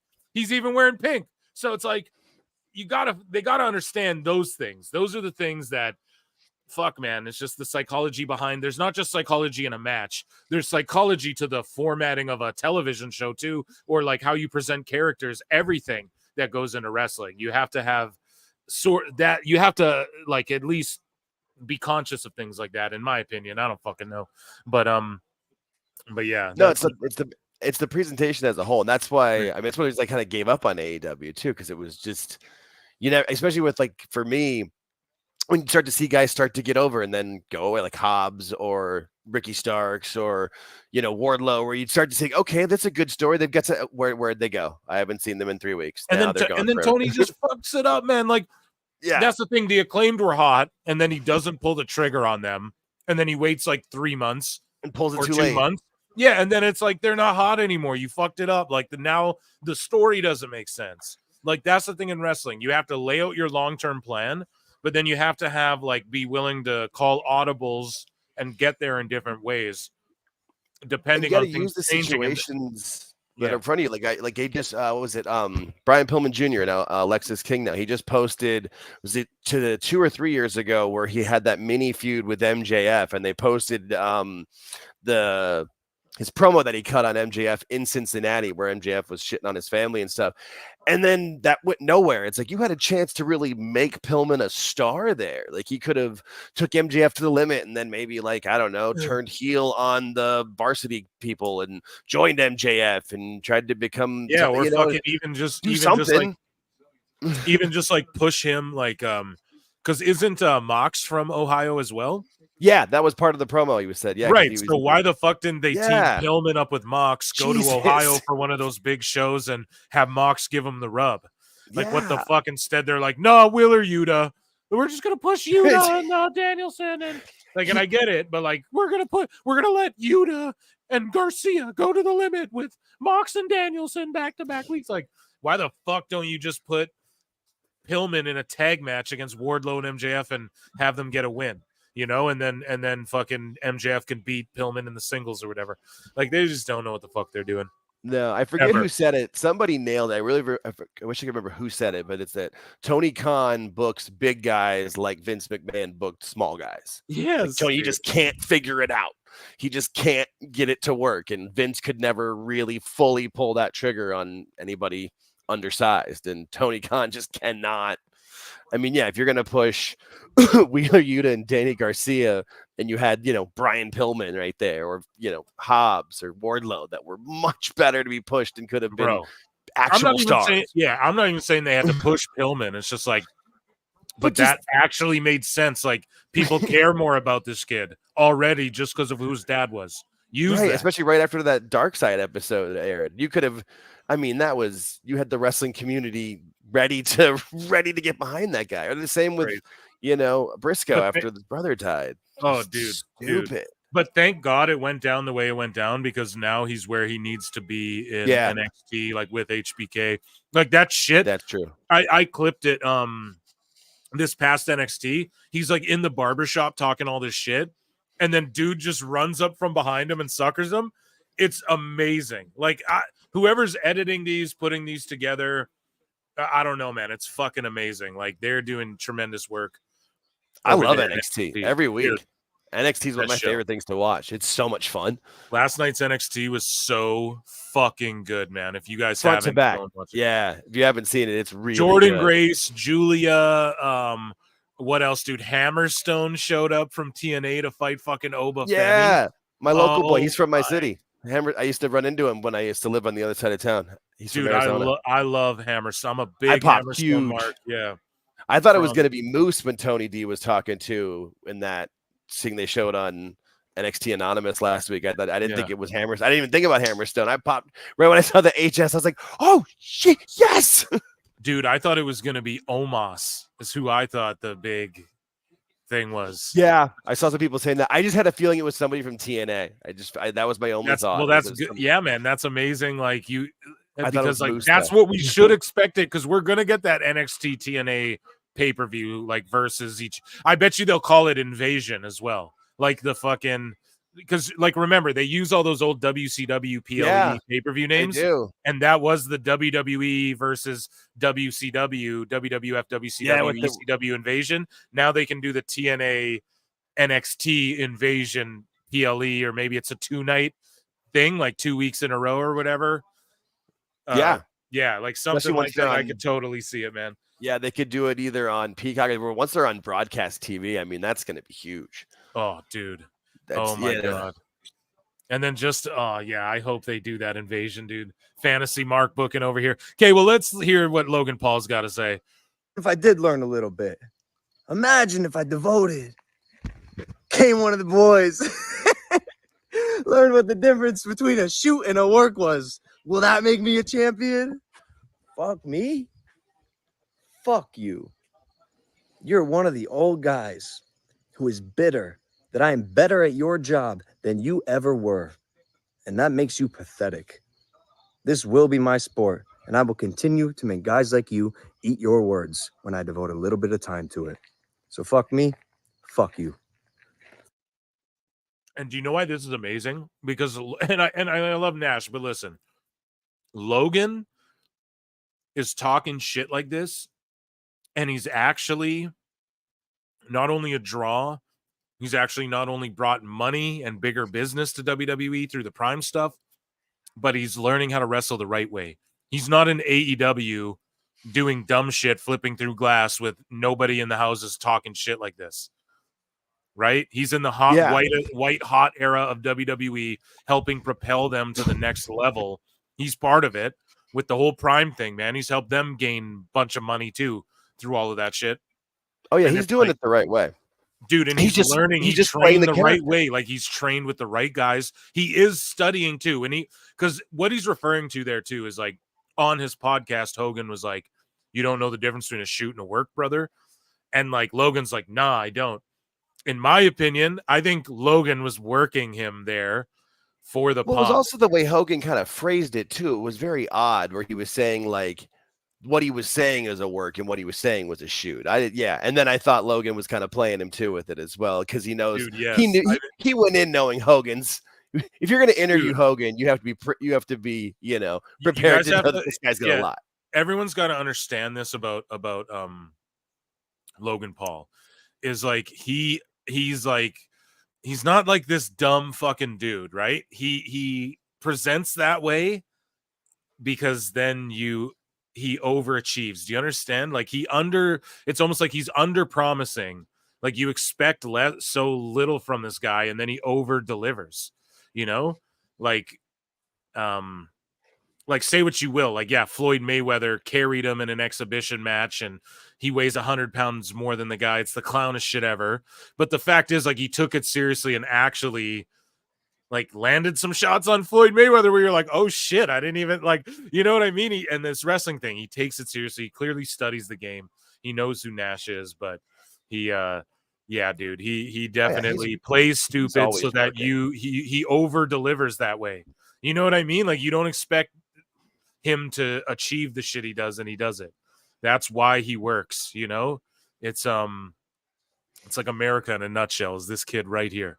Literally, it's like this kid right here is like what America is, dude. Before the WWE, that's how he got so big on Vine and YouTube and stuff. And with this, he knows what he's doing. He's always working. He's always working and playing the marks. Yeah, that's how he got 25 million followers or whatever. You don't get that. You don't get that through luck. That takes a lot of work. Yeah, man, and like, I don't know. Can't be mad at him. Don't hate the player, hate the game. That's what I always say. Moving along here.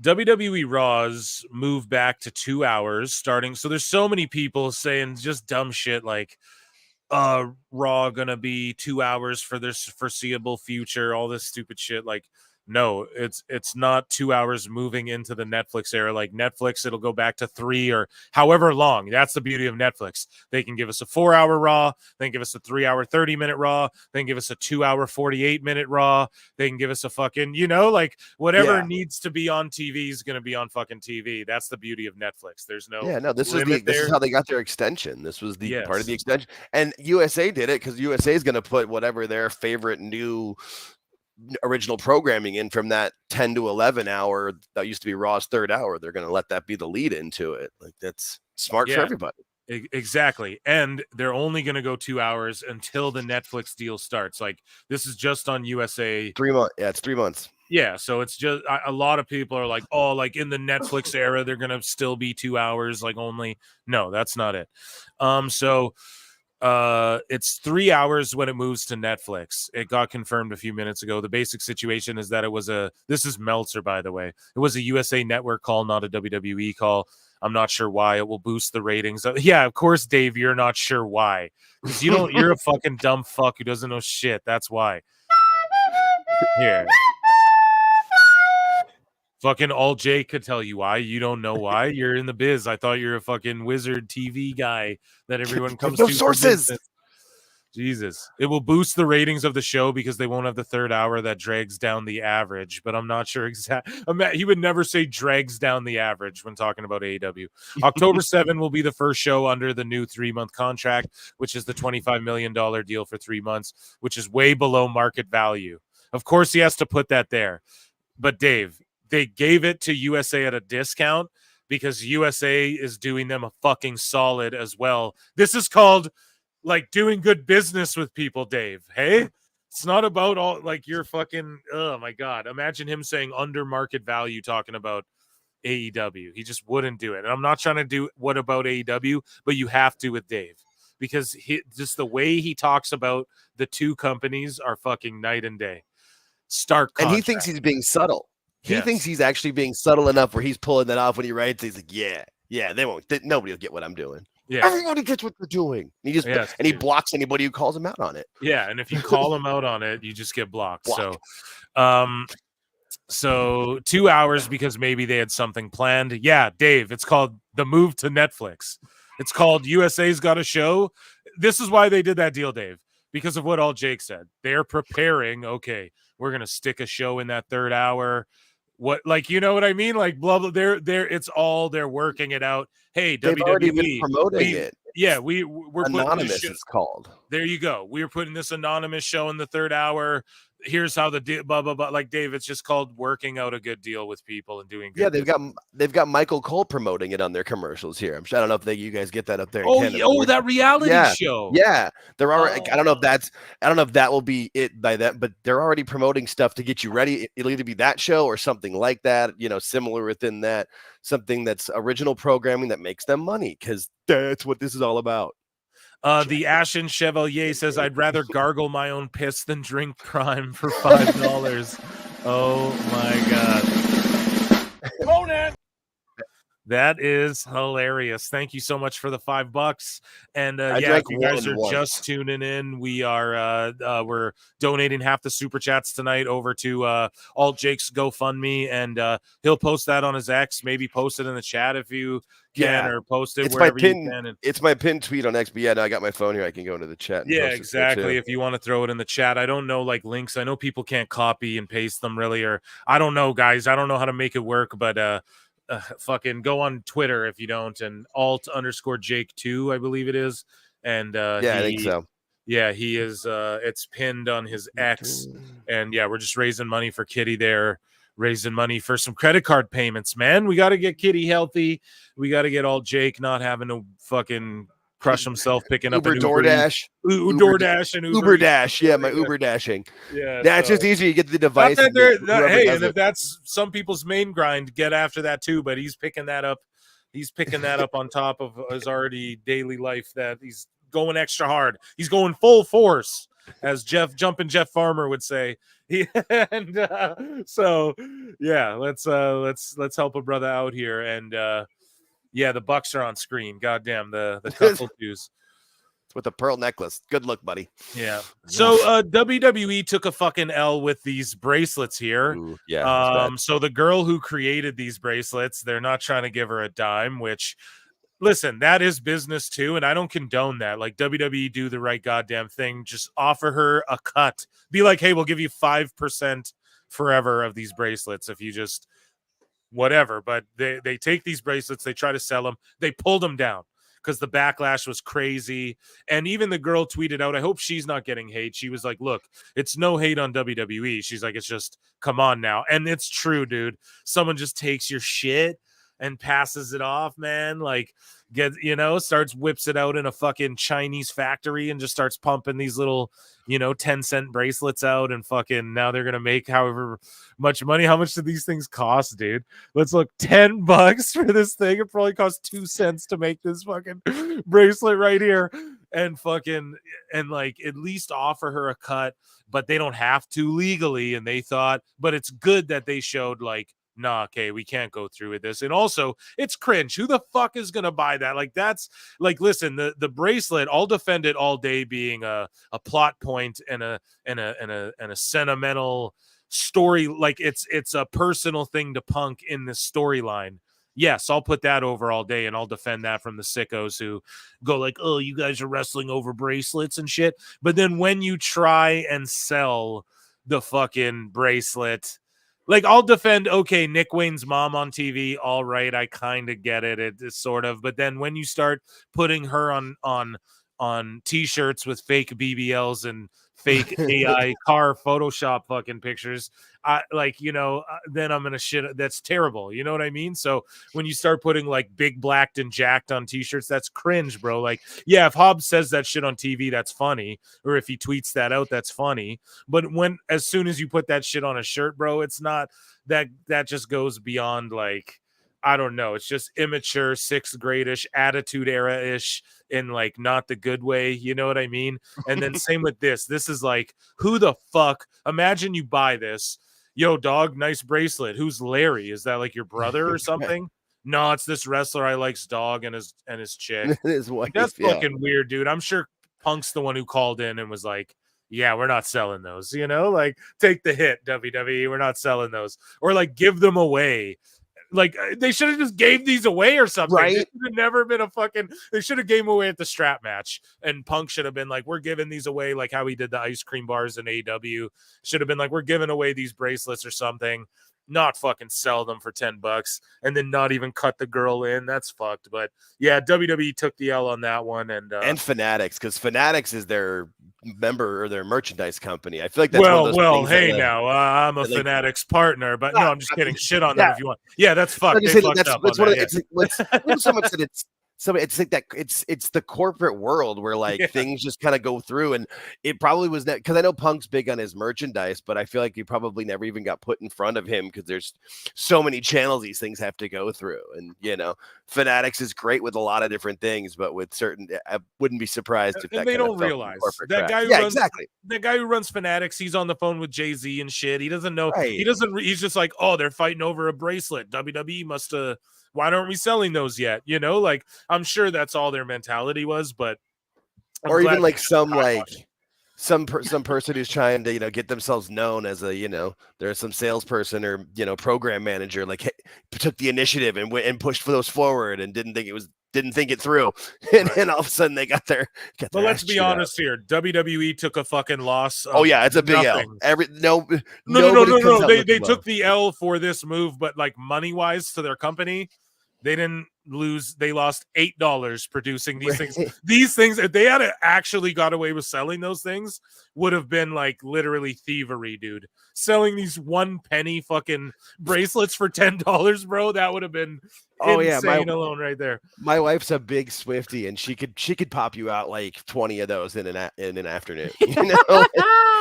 When she was preparing for the Eras tour here, she was making them like every night. She had a whole little station, a whole thing. Yeah.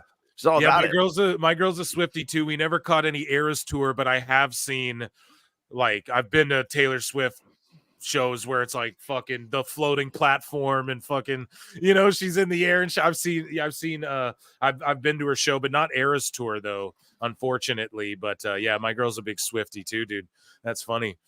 Who isn't these days, right? Right. I was just gonna say, yeah. Oh, is she the best singer? Oh, but she's not the best singer though.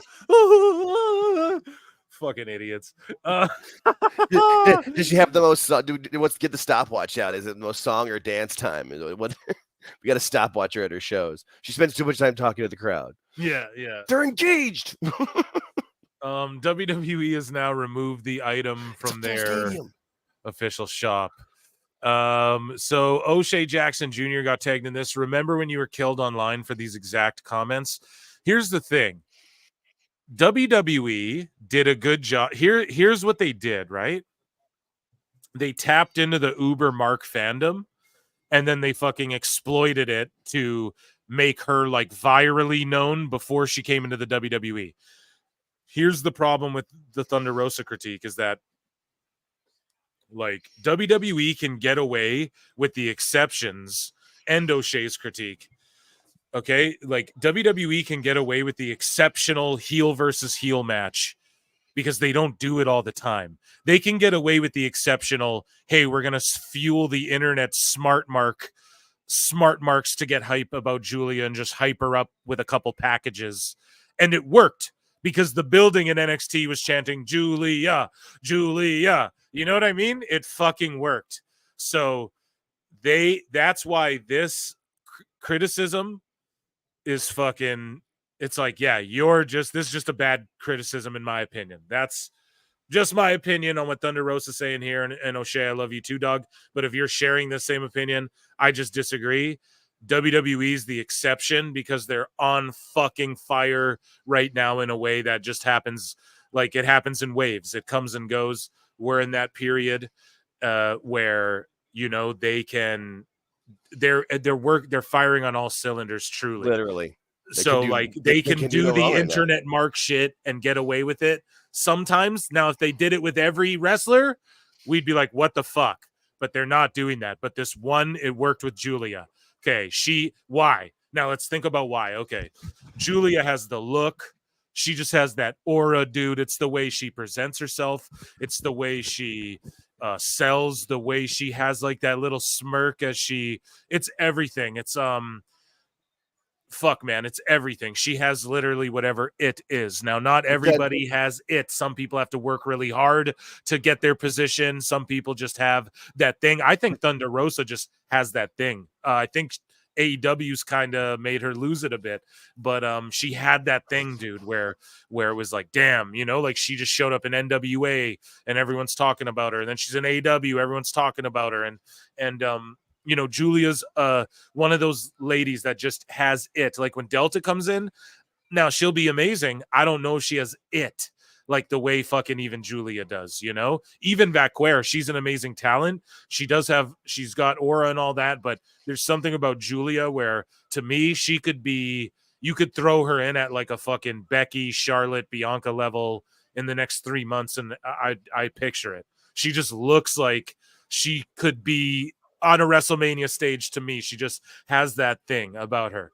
So 100%. It's like so they knew that, they tapped into it with the internet, Mark. So I agree. Like, not every wrestler can fucking get like a vignette and then just like a promo package and then just come out and kick Chelsea Green in the head and then you're over. That's very AEW-ish, but they don't do it all the time. The problem, just to make it about AEW for a second, because that's the comparison, AEW does that all the time, or they used to do that all the time.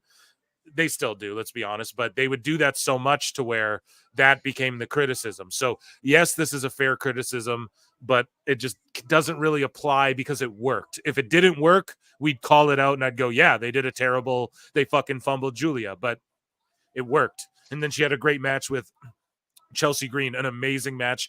And I tweeted out after the match, Chelsea Green's one of the best, probably top 5 in the world right now, hands down. Chelsea Green all around, everything, you know, character, selling, you know, look.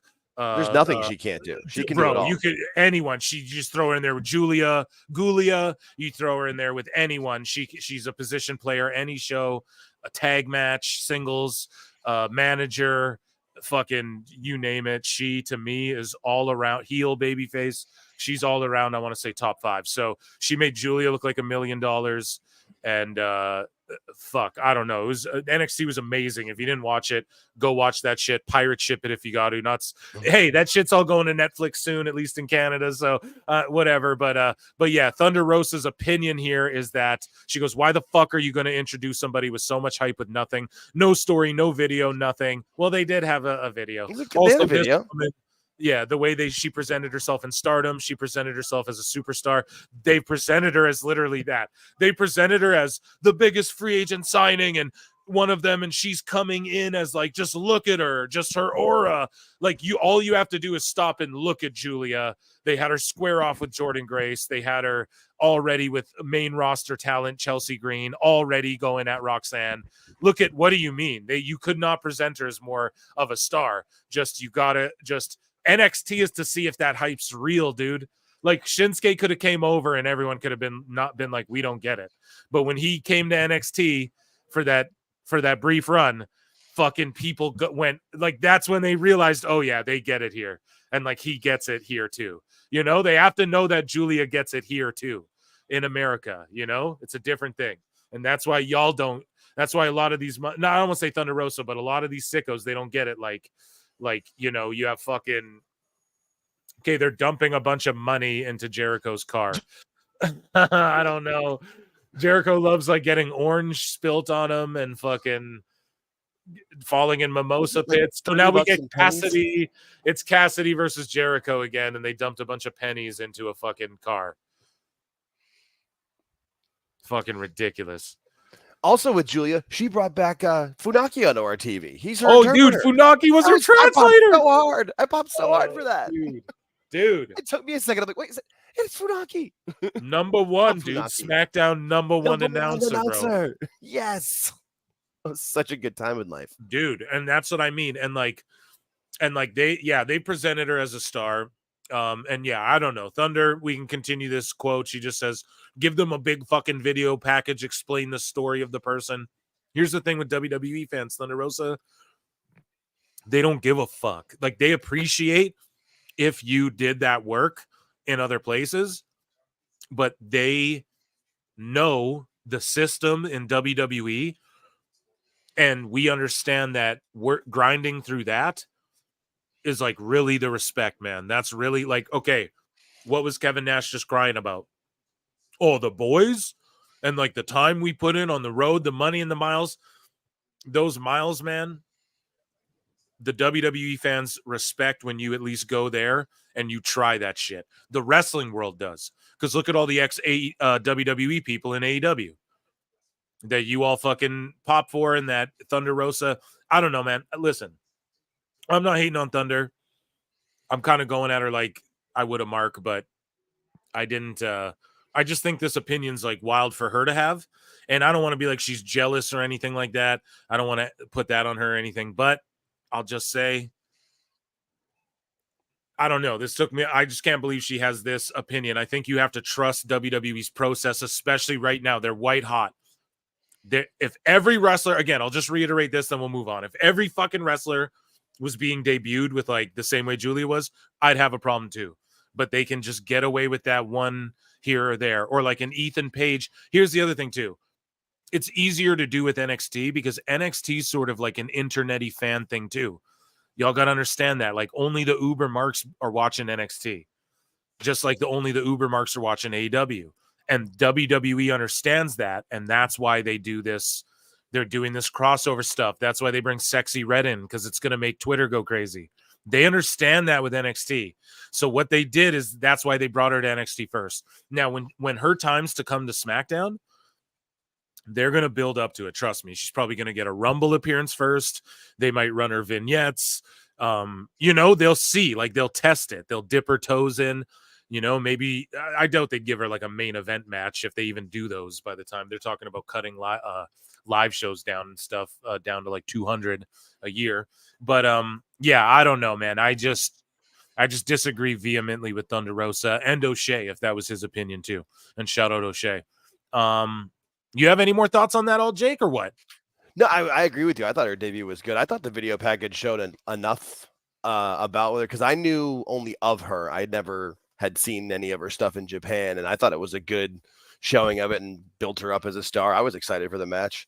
I'm excited for her first match in the CW with Roxanne too, and I think it's smart too. With like you said, it's like what Roman was saying that Dusty said to him, where baby, you are it. Like she just has it. Like when she comes out, you just see it. And yeah, it's going to be a big, the women's division going into the CW is looking fantastic on that. It reminds me of when it reminds me of when Shinsuke came in, dude.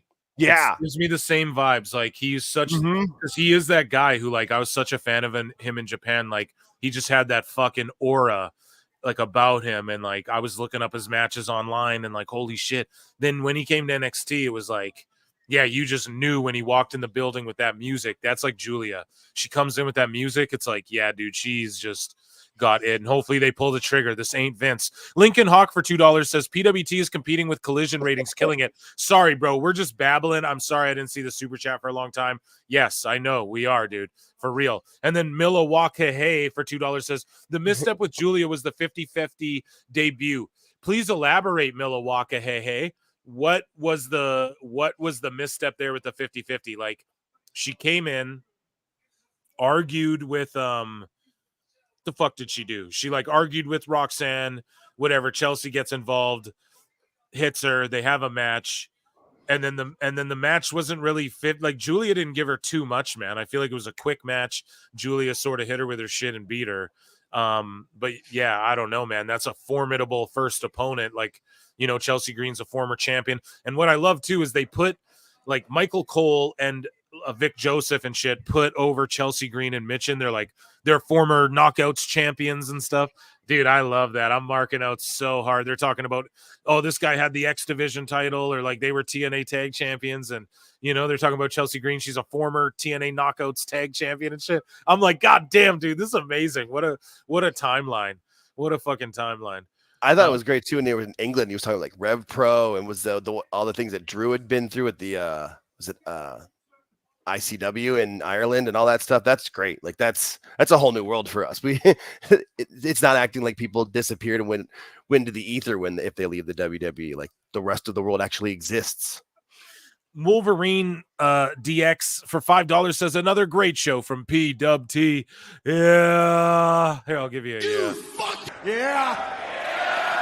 It's the wrong one. Called you a mark. Chelsea Green is really great. I hope she'll get her flower in the future. Any thoughts on what CM Punk will announce on the C-Dub? Well, isn't it in Chicago? And then it's on the C-Dub NXT debut. So the storyline was he called into NXT and he's like, oh, we're going to fucking, I got something to announce for NXT or whatever. Yeah, so he's going to be on next week's show, which isn't the CW debut yet. Oh, so. it's not? It's not? When yeah, the CW debut is the October 1st. The first Tuesday in October, which I think is actually October. What did Nigel just announce, guys? WWE on USA Weeks. All 3 shows are on USA. Yeah, so hold on a sec, guys. What did Nigel just announce, Chad? I missed it. Oh, he can wrestle again?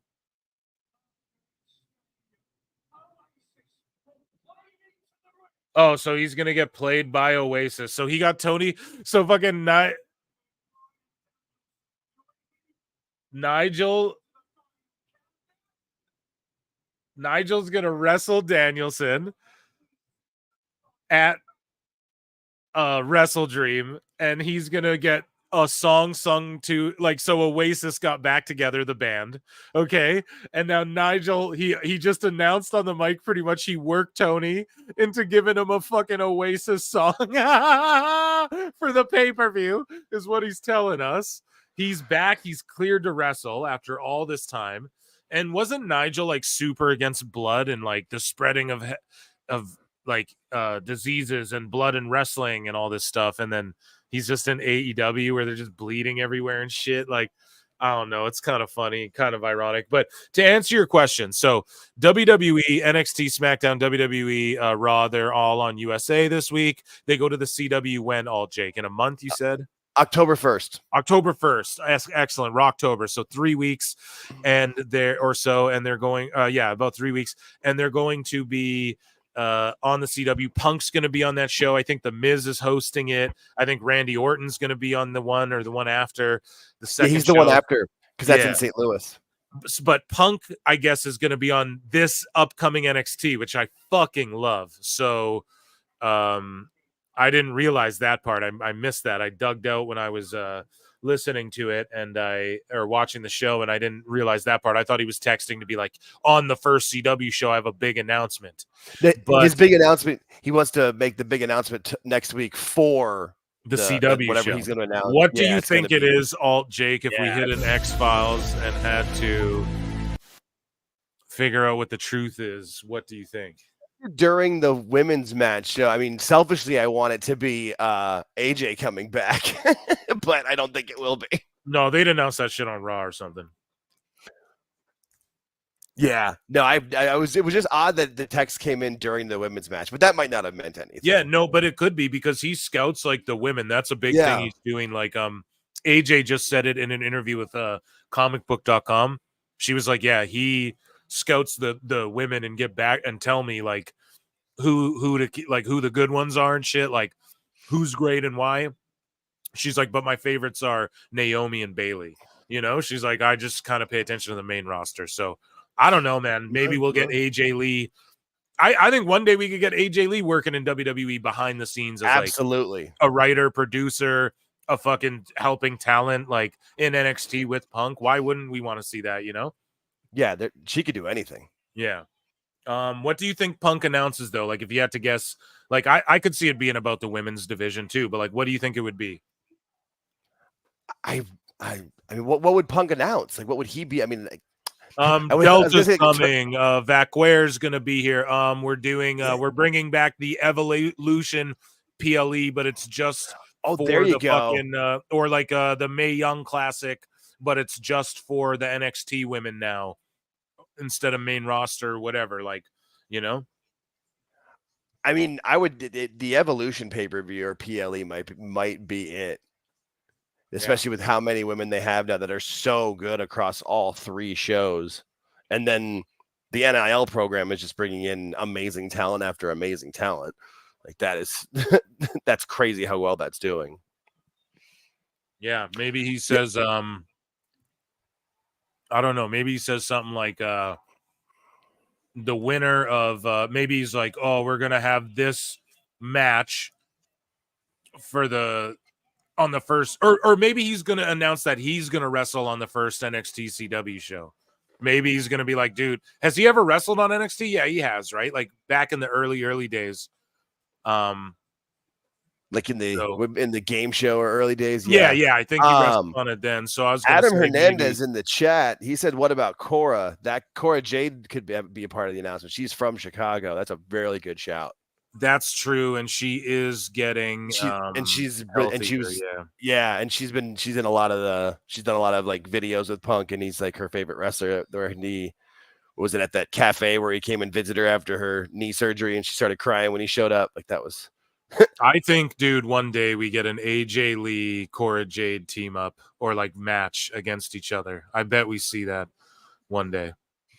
Wouldn't surprise me one bit. But yeah, Punk, I have no clue what he'll announce, dude. But great question. It's great to speculate about. Oh shit, I have to I fucked up there. Give me 1 second. I'll star that again so I can keep track. Okay, so Milwaukee, hey, Chelsea is a joke. Julia's struggling to beat her is a problem. She didn't struggle that much, and it's not a problem. Chelsea's not a joke, dude. You have to understand, like, she was recently a champion. She's presented as kind of like the jobber, like the mid card, like an SD Jones. Like she's someone that could win. She gets wins on TV. She could pull out a win anytime, but she's like a cowardly kind of heel type. And like the thing is they didn't go 50-50 back and forth war. It wasn't really like that. It was like Julia was getting her shit in.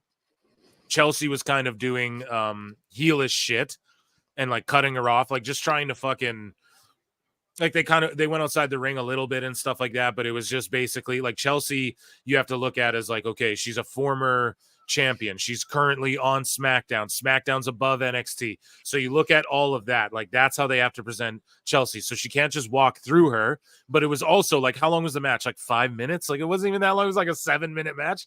How long was the match? Maybe longer than that or what? All Jake, am I tripping? Are you with me? Maybe 8 minutes at most. There you go. 8 minutes. That's what I'm saying. Like it was like it was not that long. So it was just sort of, it wasn't like this back and forth war. It was mostly like Julia kind of getting her moves over, just kind of showing how you set them up, you know, and just like showing like, yo, I'm not just gonna come and clean everyone up, because if she cleans Chelsea, that means Roxanne would clean Chelsea, which is like Roxanne just go to the main roster. You know, you have to break it down that way. Like in the grand scope of WWE, that's why they didn't just give her an NXT chick to go 50-50 with. They brought a main roster girl who can take the L, who can work anybody. Also, you have to remember that too. It has to be someone who can just work Julia, who's been in the PC for like a month, maybe. You know, like who she touched. That's what house shows are for. So you work people before you work them on TV, right?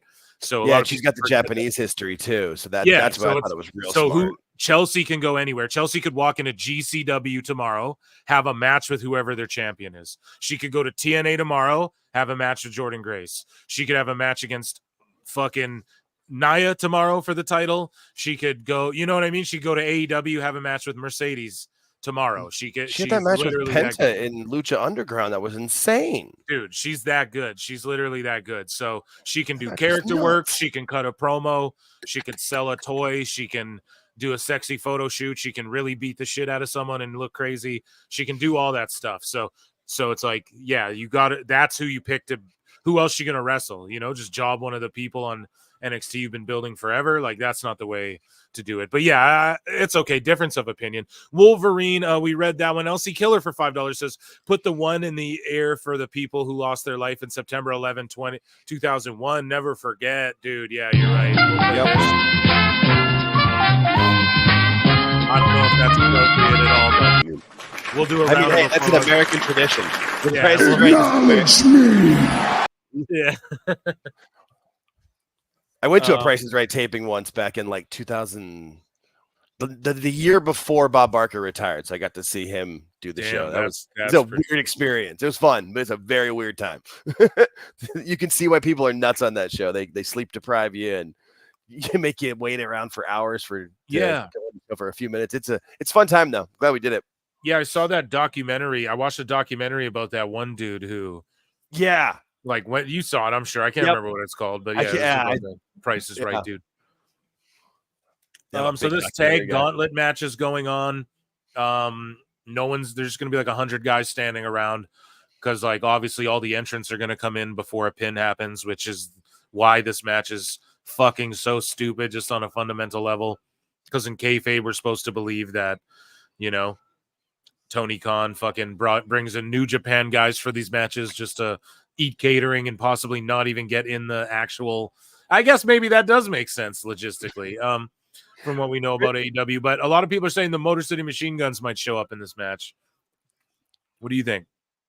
I mean, I still would think they side with WWE, but if they were smart. But if they didn't, this would probably be when Tony would debut them randomly on a Dynamite. 10 minutes before the show ends. They're not showing up, man. I wouldn't think so. I think they'll probably go. For them, the reason I think we haven't seen them yet is because I think they will go to NXT for a bit when they go to the CW. Maybe have like a title run there, just kind of have a small run and build their. Yeah, I could see that too. Yeah, I could see it just going SmackDown. That's what Punk's announcement could be. He could be like, dude, NXT is no longer like just developmental. Like it is now like Raw's over on Netflix, NXT and SmackDown. You'll see superstars from both NXT and SmackDown on NXT and SmackDown. And then Raw's just like, here's where the big boys play, like The Rock, Cody, like fucking that's where you see the big, and not that they won't be on the other show. Like they'll still do what they're doing now, but just basically SmackDown and NXT, you'll see the talent go back and forth between both shows. Because think about it, like, who the fuck's LA Knight gonna fight? Like right now, he needs someone to fight right now, for that belt. Like, who's he gonna fight? They need people from NXT like so badly, like an Obafemi feud versus LA Knight feud. That would cook right now. But like, well, they need to do something, man. They got to do something. Like, well, and the thing with NXT going to broadcast TV, I mean, people kind of look down on it in some levels, but if you really think about it, with all the cord cutters, how many people don't have cable, but they can get, broadcast television? I've got like 5 friends that I talk wrestling with, and 3 of them don't have cable, and they're excited that the NXT is going to be on the CW. They're bummed that SmackDown's leaving Fox, but it's gonna get good ratings on there. A lot of people will watch it. It's gonna start beating Dynamite. That Penta Chelsea match was amazing. Totally agree. For $5, Jonesy. That was fire. 84, yeah, amazing, dude. I love Lucha Underground. Like that. That's the thing too. I'm not against the flips. I'm not against the hardcore. The whole thing of Lucha Underground, the storytelling was like the main component, which is where I would be watching intergender matches, and it was over with me because they're telling it's like, okay, this is in its own world and there's like magic and shit. So if I'm just suspending my disbelief, I'm watching this show, it's like this cool drama with fucking wrestling as a component of it. Okay, do that then. Like, do so. And they ran a fucking small building with a studio audience. That was lit as fuck, though. Like, that audience was always lit for Lucha Underground. But they just ran, like, this small building, and they filled it every time. And it's like, Tony Khan, just do that. And do whatever the fuck this is, But I don't know, man. He just wants to run these 23,000 buildings because it's just ego. He just wants to be able to say he competes with WWE. But, yeah, Lucha Underground was goated, man. That's all Tony's ever wanted to do, was be this competition, and that's not the alternative. If you want to be the alternative, focus on yourself. Yes, exactly. He can't help himself. I wonder if Freddie Prinze Jr. will ever actually start his Fed like he was planning on doing. Oh yeah, he's been talking about for like 3 years. Yeah, well, he did all those Netflix movies to get the bank for it. Like, he talked about it openly. Oh yeah, yeah. So, me and my girl, we watched that. He did some fucking Christmas movie. It was so cheesy, but whatever. My girl liked that shit. But yeah, he was gonna do that cinematic stuff as well. Yeah. But like, he really wanted Bray and Karrion Kross and these guys, but they all went back to WWE and shit, and that was years ago. So who knows if he ever does it? But yeah, you're right, Jonesy. That match is amazing, guys. Go check out old Lucha Underground. If you have one of those like Roku devices, you can buy them on like Amazon for like $30. Then you get like that little Roku thing, and it comes with a remote. And that thing on the Roku channel thing, they have like a Lucha Underground fucking channel you just go on and they just air the Lucha Underground shit 24/7, like just in order constantly. Like I've never seen the stream end ever. So yeah, I don't know. Check it out. Milwaukee hey for $5 says Chelsea is a cowardly heel with a heavy. Her dominating Julia, with Julia only winning on a fluke, is not a debut for a big acquisition. Okay, so I just disagree with you. So she didn't win on a fluke, dude. She hit her move. She hit that driver. The what was it? It was like a snowplow, basically, like a modified fucking brainbuster, whatever she did. Yeah, and then she also had her in that that submission too. That was really cool. She put her in the spider like spider, the spider lock or whatever. They said, "Yo, I know you think this might be the octopus stretch. It's not. It's actually the spider, whatever." and she, like, it was locked just her them feet. introduce. They needed someone who could sell for her, and then also make her come from behind a little bit to where it's believable, right? Like if Julia's this big talent, she would just smoke everyone on NXT, right? But she can't just walk through people on NXT, bro. And it wasn't like she got dominated. Like you're saying dominated at no point. She sold for Chelsea Green. Okay, yeah, watch the match back. It was mostly just Chelsea like running away and then like setting up Julia's moves so they could introduce the audience to her moves and how they're set up type shit. And then of course Julia sells a bit because Chelsea's a main roster girl. Julia's gonna sell a bit for Roxanne too. Are you gonna be mad at that? Like you know what? Because Roxanne, by all means, by all of what the psychology of what NXT is compared to SmackDown, right? Roxanne should be under Chelsea. Like Chelsea should be able to give fucking Roxanne a run for her money too, right? Like, am I wrong about that? Chelsea's main roster. So Roxanne is the NXT champ. Why isn't she main roster? She's 22 years old. It's because the people in NXT are like, that's why it's the developmental. You know what I'm saying? So I don't know. I just think that Chelsea being main roster is why they did that. Like if they put her in there with like a TNA chick and she just squashed a TNA girl, okay. If she just squashed some NXT girl, sweet. But just putting her in there and having her squash it and kill someone isn't what's going to get Julia over, because Julia's going to be fighting people bigger than her for most of her time in WWE for the most part. So Roxanne isn't going to be so much, but Julia they need to get over that. I don't want to say the Rey Mysterio thing because there's a lot of undersized girls, but just that notion of like, she's going to fight from behind and she can already go toe to toe with main roster people and beat them. You know what I mean? Like Chelsea's a multiple time champion. And like, yeah, we've seen Chelsea on the main roster giving people on the main roster a run for their money. So you just got to think psychology wise, like, okay, if she just walked through Chelsea, then she's just going to walk through Roxanne. And then what? She just walks through everyone that Roxanne went toe to toe with for the last fucking, you know, how long? You can't do it that way. You got to think of the bigger picture. So I do get what you're saying. Like isolation, just Julia. Yeah. It would be nice if she just came in and killed everyone with every just flying knee, finished everyone, put her over like Goldberg. You can't do that. That's what Obafemi's for. You know what I mean? So you have to fucking, like with Julia, you have to just plant all the seeds. And then you have to just, like, if she just walks through Chelsea, who's like gone toe to toe with like people the level of Bianca and shit, you know, then what does that mean? Julia can just walk through everyone and walk through Roxanne. Roxanne went to war with she just walks through everyone in NXT. No, it doesn't work that way. Chelsea's main roster, like so that, I don't know. I broke it down good enough, and that would be my argument to what you're saying. But and I also think Chelsea's a little bit better than he's giving her credit for. But that's, you know, difference of opinion of it. Yeah. But I'm just looking at like the bigger picture. So did you just see on Danielson and McGuinness it's a grand slam in 2 weeks?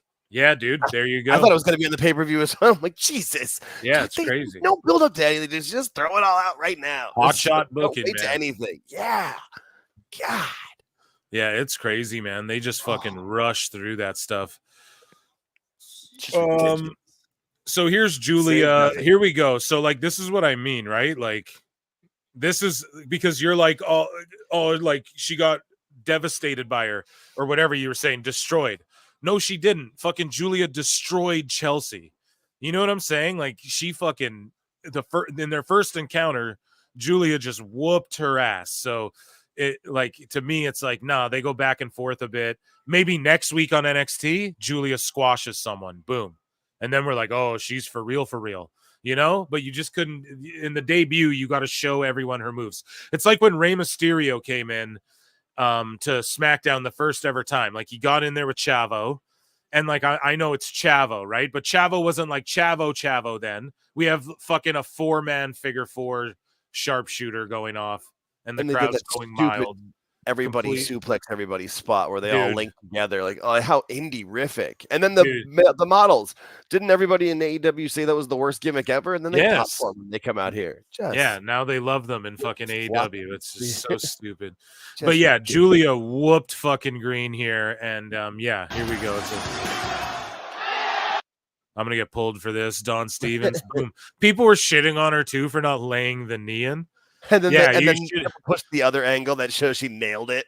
Yeah, and it's like, dude, you fucking want her to what? Like concuss a main roster talent right in her first thing in WWE? Like, what are you, fucking stupid? Like, people are just nuts, man. People are insane. But yeah, she's just got it. Whatever it is, just look at her face. Like, it's just all about. And same with Roxanne, man. She's coming into her own. It's just the mug.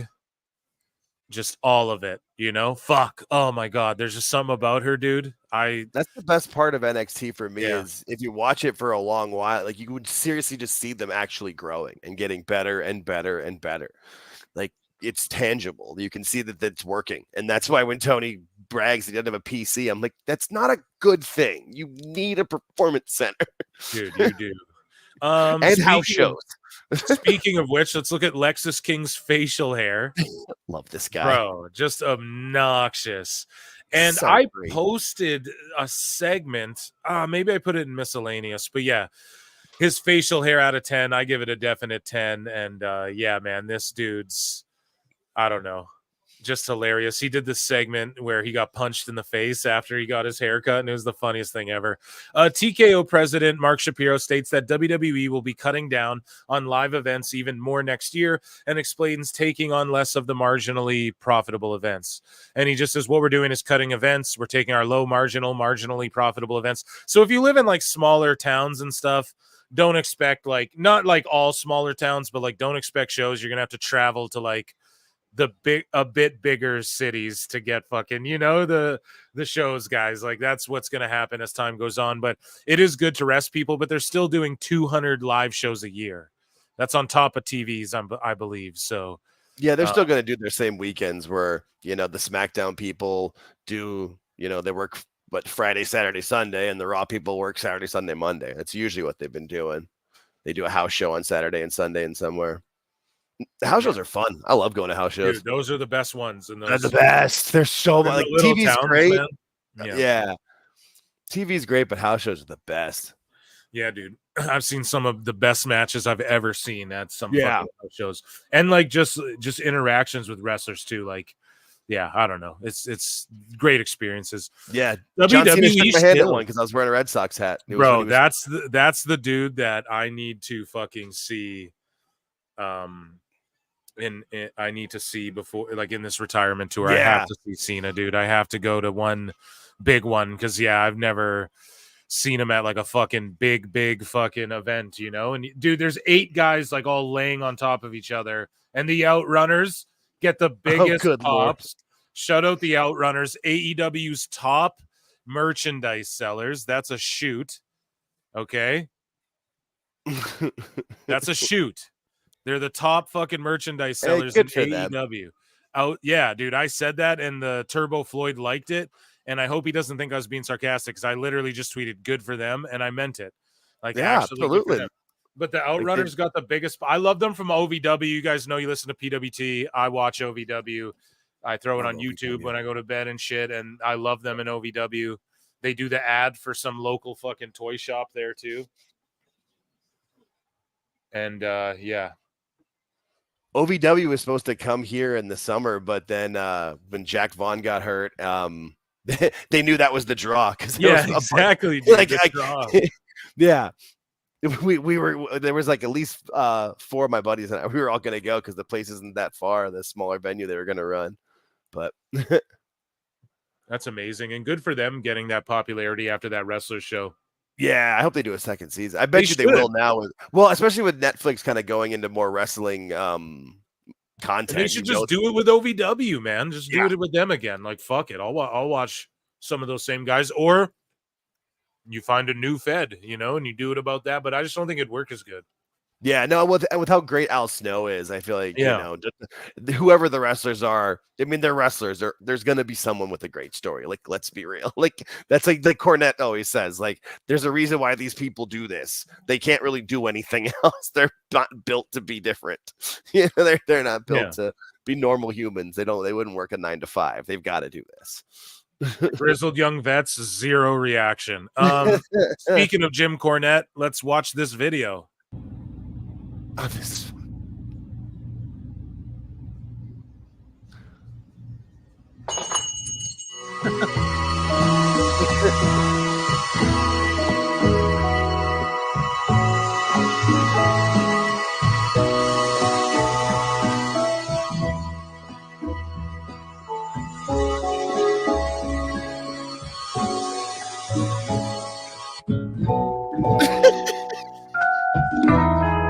Corny-chan, kawaii ni. Kawaii ne.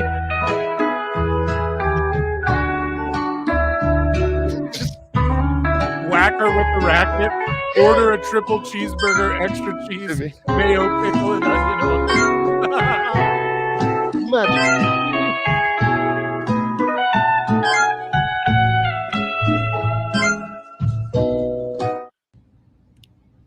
Oh, Corny and his Wendy's. I can't believe that's fucking hilarious, man. Corny's a national treasure. Oh, it was the no context. I don't either. I knew I saw that yesterday with the no context. Corny is a fun page. Any of those no context pages are fun. Yeah, I need to keep that. I'm going to keep that. Joaquin Wild. This is miscellaneous. We're into miscellaneous news. Joaquin Wild created the very first Ring of Honor logo and tagline in 2002 at the age of 15. Did y'all know that? No idea. Yeah, that's insane, cool. Dude. He should have a job for life. I wonder how he feels about fucking what Tony Khan's doing to it. Yeah, so that's crazy. That was just it looks better than the logo they're using now. You guys want to watch the Jim Cornette Burger Challenge featuring Joe Hendry and Grado? Let's do it. The Burger Challenge, 3 pounds of cattle byproduct. Is that like? I can feel it. Are you not a fan of? Oh, is this from the Cornette? 3 pounds of a Corny in London documentary. Is that what it's from? Yeah, I don't know. It's just posted. Yeah, and we're gonna watch. Yeah, it so he did. It's in like 2015 or 16. He did a tour over there where he did like his live show with the Inside the Ropes people, the ITR people with Kenny McIntosh. And so they realized right when he got there that it'd be funny just to like film him on the road with them and going around to places in England and drive around the English countryside. I haven't seen it in a long time because it got pulled off of YouTube, but it's pretty funny. It's worth seeing if you can ever catch it. The Bucks are gonna fight Ospreay and Fletcher for the tag titles. Like, bro, how many flips can you do? And just no direction, like no. Where's the substance in that? And then just Nigel McGuinness and Danielson, like, fuck, man. Darby versus Moxley and Darby's title shots on the line. God, I can't wait for Grand Slam. That's going to be an epic fucking live show. Guys, did you hit those 100 likes? We better have gotten to that fucking number. Oh, my God. Dude, we're at 83 likes. Are you guys fucking kidding me? There's been almost 200 of you in here this whole time. Run those likes up to 100, guys. And, let's watch this corny video here. Product. Is that like it's in my future. I can feel it. Are you not a fan of Briggs? We're worried about the bun. Yeah. You never know, but here come your audience. Oh. Here we go. Oh, my God. Wait a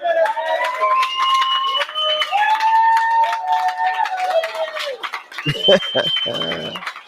I'm pleased to meet you, mate. You all right? I've heard you're big competition. Yes, well, I'll try my hardest. It's a pleasure to meet you, mate. Pleasure to meet you. How are you? Well, pleased to meet you. My name's Graham. And you know what? I met you. I'm sure I met you in Atlanta. Probably. In Atlanta. Dude, I want to crush beers and burgers with fucking Cornette. Yeah, Ring of Honor. And Grado and Joe Hendry, I'm in. Dude, absolutely. Yes. You wouldn't remember it? We do remember it? No, I do. What about cider? Strongbow? Strongbow? Yes. Oh, that's amazing, man. You mentioned alcohol, you remember. Yeah, Strongbow, they said Strongbow here. We got Strongbow, man. I went out and bought 2 Scrumpy Jacks last night. You're joking? And a pot noodle. And is it a pot noodle, right? They're talking about pot noodle here. We'll get to the burger munchage here. And let's see, Cornette starts going I up. regret that I have but one stomach to give for Glasgow. Dude, look at that thing. I would fucking try it. Let's go. To complete your burger, you're not allowed to go to the toilet. You're not allowed to leave the premises. You have 1 hour. You need to be inside. If you vomit, you're out. But it will entertain us to do it if you want. Your time starts. How do you win? It's just the first person finishes. Is that been so? Whoever finishes first is the winner, then it's second, third place, and whoever's last is just the wanker. Your time starts now. Man, those Inside the Ropes guys, they always get like the best interviews. The way they do those stage shows and shit too. Like, I don't know how they got that all figured out, but everybody says how class they are, because like I've heard Bischoff talk about his experience with them. Cornette says Cornette hates flying, and the only reason he'd ever do it again is because of how great those guys have been to him. I think it's just treating people with respect. It's like I was telling you with the reason why you've been growing and like you've been bringing guests and getting them to come back, and like Matt Morgan's a part.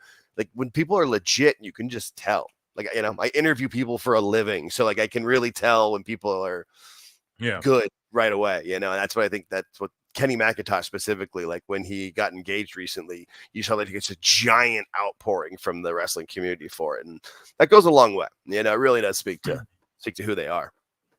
Well, I'll take that as a compliment too, man. Thank you for lumping me in there. But Alt Jake may have to be a regular on PWT for $2. Hey, what do you know, man? What a compliment! Oh my gosh. Yeah, that's a great anytime. I'm having so much fun. This is great. Yeah, that's sweet, man. Yeah, I don't know. I'd definitely have you back, man. You're a good hang. So, yeah, let's keep EFAPing this. And yeah, guys, you might hear more from Alt Jake because, yeah, you definitely have a good voice for on the air, dude. I don't know if anyone's told you that, but yeah. I used to work at a call center, and I got told I had a radio voice a couple of times. That was like 15 years ago, but that's good to know. And, I used to do years ago. Yeah, I used to answer. I used to like be the guy. Like if you called a cab, I was like a dispatcher. Okay, yeah. People would say the same shit. They're like, your voice. It's like, yeah, I don't know. Yeah. So how much wankers wins Russo? Don't spoil my appetite. Very good.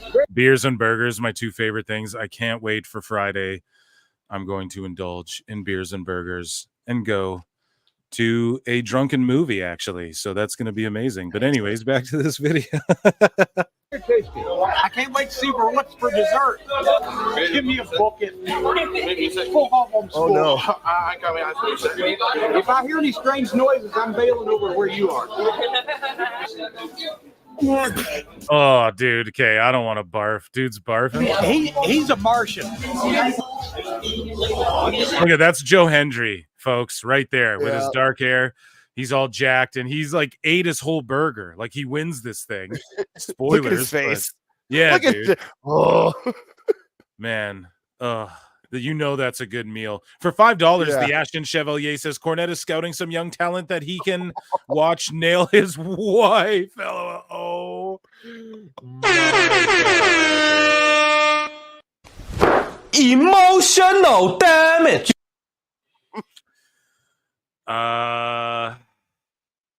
Thanks for the super chat, and yeah. All Jake's Kitty will appreciate you for the super. Thank you, dude. That is no comment. Right. Oh, Jesus, dude, great out. Ew, dude, he's gonna make me barf. Here we go. And Cornette from Malin. You may bury me face down so the world can kiss my ass. Okay. If you want some, come and get some. If you want some, come and get some. I don't want none. He's kicked my fucking ass.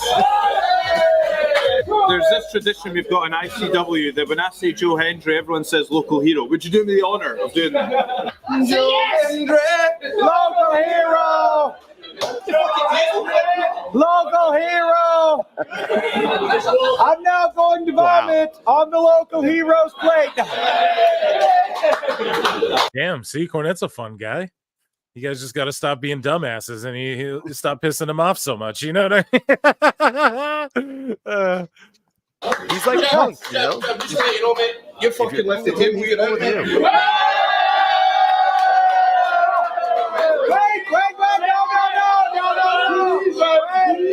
They said you could walk around, you just couldn't go in the little boy's room and stick your finger down your throat. You can do that. Right. Fuck you. Damn, that's pretty funny. That's a pretty funny video, man. Cornette's a fun guy. ESPN names the most influential people in wrestling, and they name the following: Nick Khan, Triple H, The Rock, Tony Khan, and Logan Paul. Now, some people are triggered by this. I mean, who gives a fuck, really? But yeah, it's I don't know. It's silly to say the least, like to get triggered by this list. But I don't know. Dave was saying like, oh, Ari Emanuel should be on here and blah, blah, blah, blah. Who cares? I mean, like it's just their opinion article. But yeah, I mean, Tony Khan more influential than Logan Paul as far as wrestling's concerned. I mean, yeah, I could agree with that, I guess. Yeah, I would say overall. I mean, but the number 1 and 2 is your definite. Like that's all that really matters. I feel like with where wrestling is right now, like Nick Khan and Triple H have brought it into where the biggest we've ever seen it. And I mean, AEW is there, but whatever. Yeah. And the fact it's not fucking Tony Khan just is telling.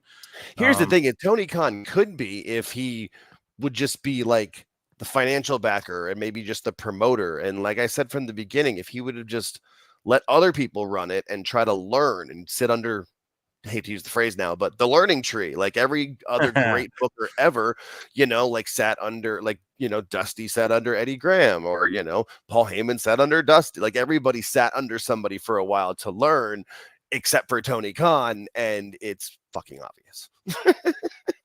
Yeah, no doubt.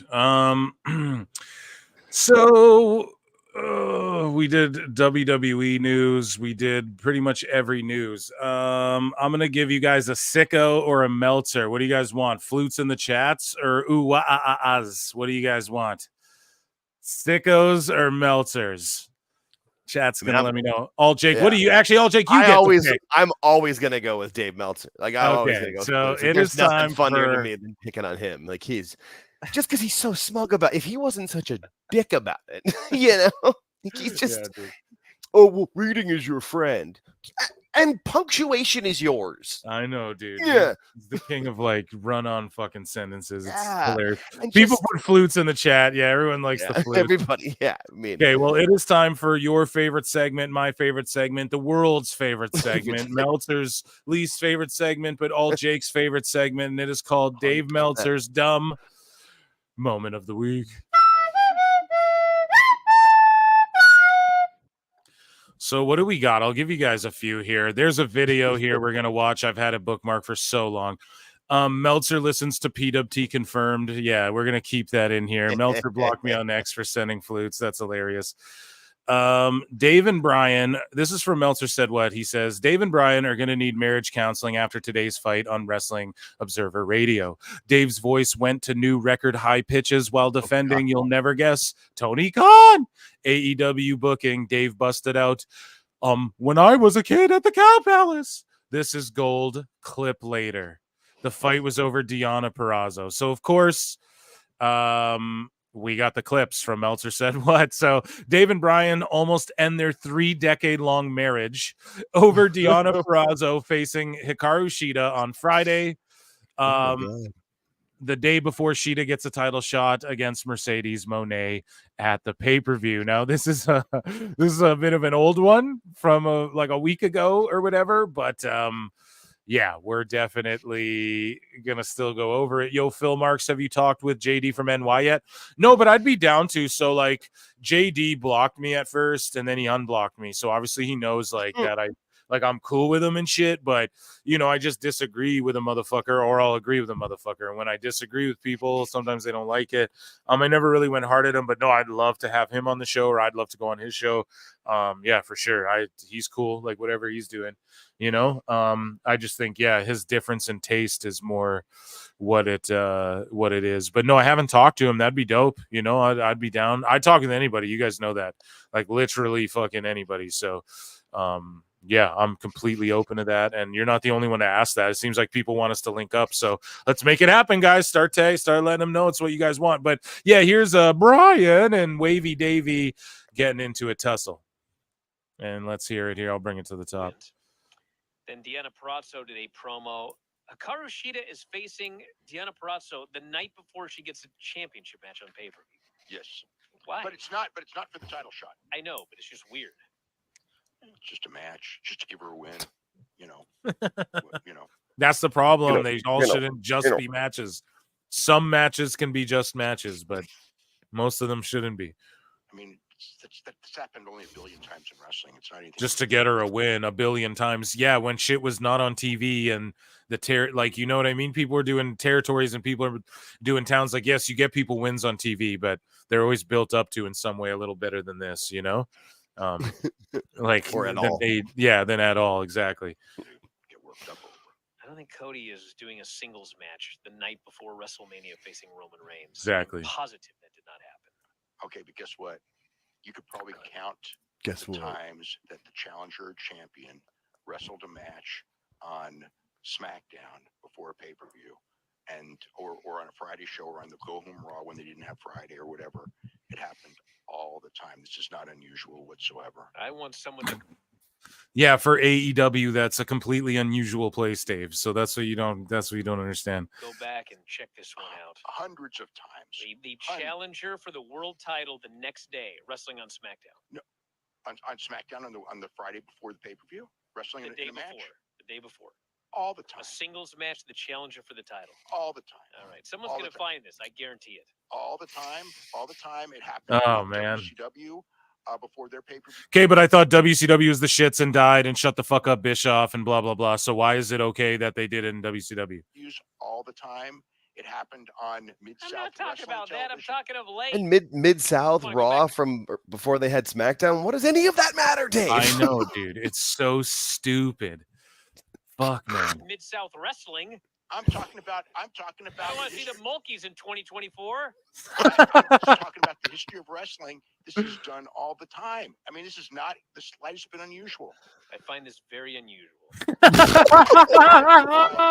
The idea of a challenger for a championship winning a match on the last television show before the big championship match is a cornerstone of pro wrestling. So you're telling me that when they do that Solo Sikoa Cody Rhodes match, I don't know. Solo's gonna. I don't know because you don't watch. He doesn't even watch WWE. This fucking dork. Wrestle Friday night. I don't. He might. He might not. He might not. Tony Khan. I mean, it's not like it happens every single time. They'll do a contract signing, or they'll do a face-to-face. He ain't having a rando match. The best guys, Tony Khan. Here, if you look at this year wrestling, this is like a cornerstone. That's WWE this year. If you look at, no, it's just Dave. You're just making shit up. You put the challenger over on television right before the pay-per-view, or before the big show, before the stadium show, before that. It happens constantly. No, it doesn't. He can. Television. That's exactly. I watch every single SmackDown. Yeah, let's see. Oh man, it's television. That's exactly. I watched every single SmackDown. The challenger, not one time this year, is the challenger for the title wrestled on the Friday before SmackDown. Not one time this year. I have no idea if that's true or not, but it doesn't matter because it's SmackDown in 2024 is not the history of wrestling, and it's not the history of wrestling booking, and it's not necessarily the greatest booking ever. You know, I mean, it's like I'm talking about something that this is ridiculous. It is. It is ridiculous, Dave. It's not necessarily the greatest booking ever. Then stop defending it like it is and just criticize it and say, yeah, it's fucking dumb. Like, yeah, I know. I don't know why he'd do this. And then you just move on. But instead you're like, well, no, it's happened everywhere since the beginning of time. Okay, but it's like it's not good. That doesn't make it good. Well, WCW. Okay, we're talking about AEW right now. Like, And my point is, I don't care, but it's like weird. Like this is supposed to be. yeah, see, it's not weird. Okay, then just relax. It is weird, and he even says like, I don't like care, but you're just like defending it like it's this crazy thing. Big match on Saturday. It's not. Why is she facing Deanna the night before? It is weird, Dave. Like, why? So what if Deanna beats her out of nowhere? Then is Deanna the #1 contender? Meltzer, like, yes, it's weird, bro. Like, it's not. God damn it, man. Deanna's supposed to be like a star. It's not weird. It happens all that even better. Name a time. It happens all the time. Name a fucking time. Give us a specific. Give me one specific, Dave. Because he doesn't do that. He just keeps going, oh, well, all these times on Raw, and all these times in mid. I study this. Yeah, in the 80s and fucking, it's like, okay, what are you talking about? That she's a star, that makes it even better. It's a bigger win. That's exactly what you do. I know when I was growing up, before the freaking Cow Palace show on the Saturdays TV, the same that aired that afternoon. That's fine for the 70s. Okay. It's just like Dave. Goddamn, it's just such a different thing, man. It's such a different thing. It's not just the 70s. And if you're sitting there saying Cornette is out of touch and passe and all this, then what are you by bringing up that shit? That picture at the bottom right nails it. With Meltzer said, "What? That's fine for the 70s." With Ralph breaking his heart, you could hear Dave go, yeah, right when he said it. Just, you old fucking out of touch weirdo, man. Jesus. You could do it in every decade, constantly. It is a cornerstone of wrestling that you put the challenger over on television. In his run to, I don't not know in his where, run. Oh man. The day before. The day up when you had same day TV, they did it everywhere all the time. It was a regular. The day of when you had same day TV. Yeah, because Dave, it's presented as 2 different days. That's why you had same day TV. So they film some shit on that day for Monday, let's say, and then whatever goes live, or they film some shit for later. Like, you know what I mean? You have same day TV. Exactly. They're filming 2 different TV shows. Or like they wrestle a match that's not televised and then they wrestle the televised one. Like, Dave is such a fucking idiot, man. Dave, yeah, we didn't write it down in order. Like, the house shows in WWE don't, like, if Cody Rhodes wins on a house show on the road, it's not the same as like winning on a television show on SmackDown on the road to a pay-per-view either, dude. Like, Dave is just such a fucking idiot. He's literally so out of touch. Exactly this meme down here, the 70s thing. Like, Alvarez just called him out, like right there, just summed it up. Like, yeah, this is all good for the 70s, Dave. For occurrence, because it's, this is ridiculous. The Bucks are backstage. Actually, first we had Mercedes doing. Dude, I can't. This is ridiculous. Yeah, Dave, you made it ridiculous. You're the one being ridiculous about it. Fuck, man, that's hilarious. Yeah, dude. Dave is ridiculous. I love that. He's just so. Here's his stars. We'll do a couple few more here. So Dave Meltzer's star ratings for WWE Bash in Berlin. Cody Rhodes, Kevin Owens was 4.25. Okay. Belair, Cargill, Alba Fire, Isla Dawn was 3. Punk McIntyre was a 4.5. Priest and Rhea versus Dominic and Liv was 3.75, and Gunther versus Orton a 4.5. So yeah, he rated that card pretty fucking high. Good for him, whatever. Here's his ratings for No Mercy, which he just fucking buries No Mercy, dude. He buries NXT whenever he can because it's a threat to AEW. NXT so exactly. Yeah, I've been covering it. I've been chronicling it here, guys. If you guys listen back, the only one chronicling it, by the way. Yeah, no one else is like highlighting this. I called it right away because I identified. I know when he's going to start doing certain narratives. Like, I know when he starts pushing certain things and why he might be doing that. Like, I catch it right away now. And I'm telling you, I caught the NXT thing right away. I'm like, dude, he is fucking burying NXT because they were starting to beat Dynamite in the ratings. Like, if you really look at it, and when they go to CW, It's done. But yeah, Axiom and Nathan Fraser versus Andre Chase and Ridge Holland 4.25, which is crazy high rating. Wentz and Wesley 3.75. Okay, that match is really good. I loved every match. I gave every match a 4 out of 5 on No Mercy. So Kalani Jordan versus Wendy Chu 1.25. Dave, here, holy shit. Like that's where it's like, come on, man. How was that? That was a great match, dude. Femi and then versus- what did he give Mercedes and Britt? Because there was no way that was better, but he guaranteed he rated it better. Chu and There's Jordan no is way. better than Britt Monet, 100%. Femi D'Angelo 3, Perez Parker 3.7, Paige Hendry 3.5. Okay, so I don't know. I thought that card was fucking phenomenal. So, Meltzer. Someone says to him, you can't just answer a question about Dynamite's poor ratings without mentioning WWE. That's not unreasonable. And then fucking Meltzer responds, actually, I was, actually just with, a TV producer, actually yesterday. And like he, except was laughing, about this. AEW has declined in ratings. We write about it, talk about it constantly. Yeah, but it's in the way you talk about it, Dave. It's the way you present the information. Or was it on a Discord server? Exactly. Like, and you lie about, you literally have been caught lying so many fucking times, like not just by me, like real big fact checkers fucking call you out, bro. And yeah, anyways, we write about it, talk about it constantly, have said why. No. You give your spin on why. You're not honest about why. So again, Dave's embellishing the truth right here and gaslighting this person. This is gaslighting right here in the flesh. So anyways, but also always made clear the ratings were good. So if it's declined ratings, you write about and talk about why, and then, but you always have to make clear the ratings are good. But they're not good, Dave. And that's why you're gaslighting this motherfucker, dude. God damn. And if I said this to you, you'd block me again. The guy was laughing about how people think those numbers are bad when in the TV world they are considered great. AEW, name the guy. He always goes, I know someone. I was with someone. I fucking can't stand when people, our sources say, we talked to an anonymous guy. And so, fuck you, fucking say it or don't. Like, Jesus Christ.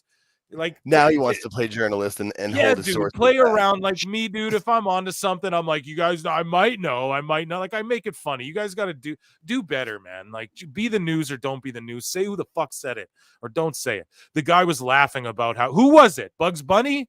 The Animaniacs? You fucking kooky bitch. Anyways, Dynamite for the week of 8/26 to 9/1 was the number 2 rated entertainment show on cable behind only Raw out of how many entertainment shows on cable per week? Dave, what do you quantify as entertainment show? It's television. Every show on television is for entertainment purposes. So what the fuck does that even mean? Like, what does that even mean? And number 1, how? In your key demo? Overall viewership? No, it wasn't. Jesus Christ. Right? How many of the people who ended up being so wrong told their fan base that? Why didn't they? Because, Dave, that's an embellishment of the truth. That's what you're doing, is you're doing selective facts. So you're telling selective truths about okay, like, bro, okay, it's like if we ran like me and Alt Jake right now, we could run an independent study on cigarettes, right? And then we could pick out the good things about cigarettes and present those as facts and just lie by omission and not talk about the bad shit and just constantly give you a spin about the good shit. But at the end of the day, it doesn't mean objective reality is an objective reality. And that's what people do all the time with things. And you're just doing that, Dave. You're trying to sell what your idea of what you think is good is supposed to be good and why these things are good. And yes, I agree with you. If they can just keep 600K people live watching every week, they're good to go on with Dynamite on TBS. But it doesn't mean they're good ratings. That's just what you guys are trying to say. It means like it's good as far as like what AEW can do. It's good, but that standard keeps getting lowered. Because it's fuck, man. You can't say the limit's 500 or 400. Let's say it's lowered now, and we're doing 600, and that's good. And everyone wants only 600,000 viewers. Shows get canceled for less, Dave. That's the thing. If fucking sports teams were drawing those numbers, they wouldn't get their games aired on TV. Like you gotta, or there would be like some special sports select fucking type thing.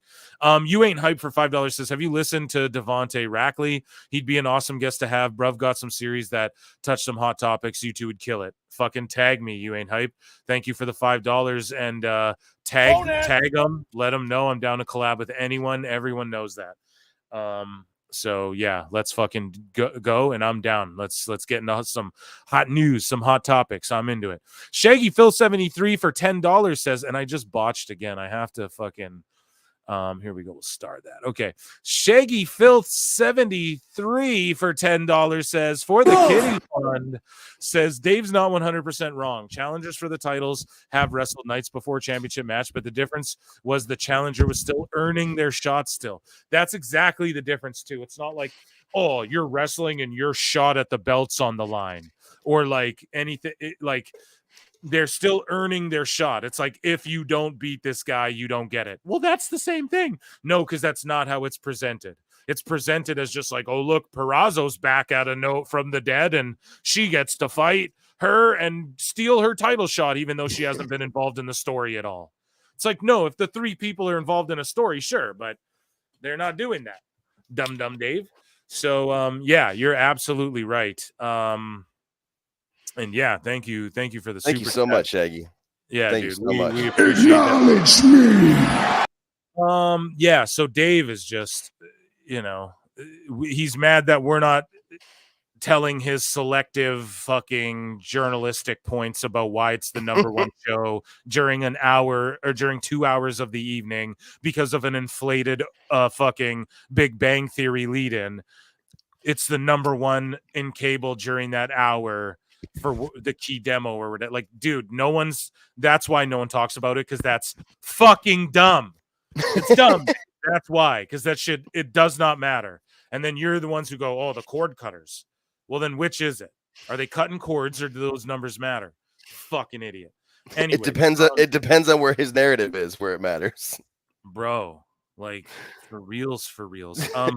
It's craziness, man. So here, I got two more for you guys I'll give you, and then I'm gonna save some of them for the next show, because I got some Kevin Apollo, some other folks coming on. Duke Loves Wrestling's coming on. I got lots of other really cool guests coming in the works. I don't want to stooge. I got one really cool one who's been like on X making lots of noise lately in the IWC, who's like a former WWE legend, not wrestler, but another person. But okay. Has been making noise on X a lot lately.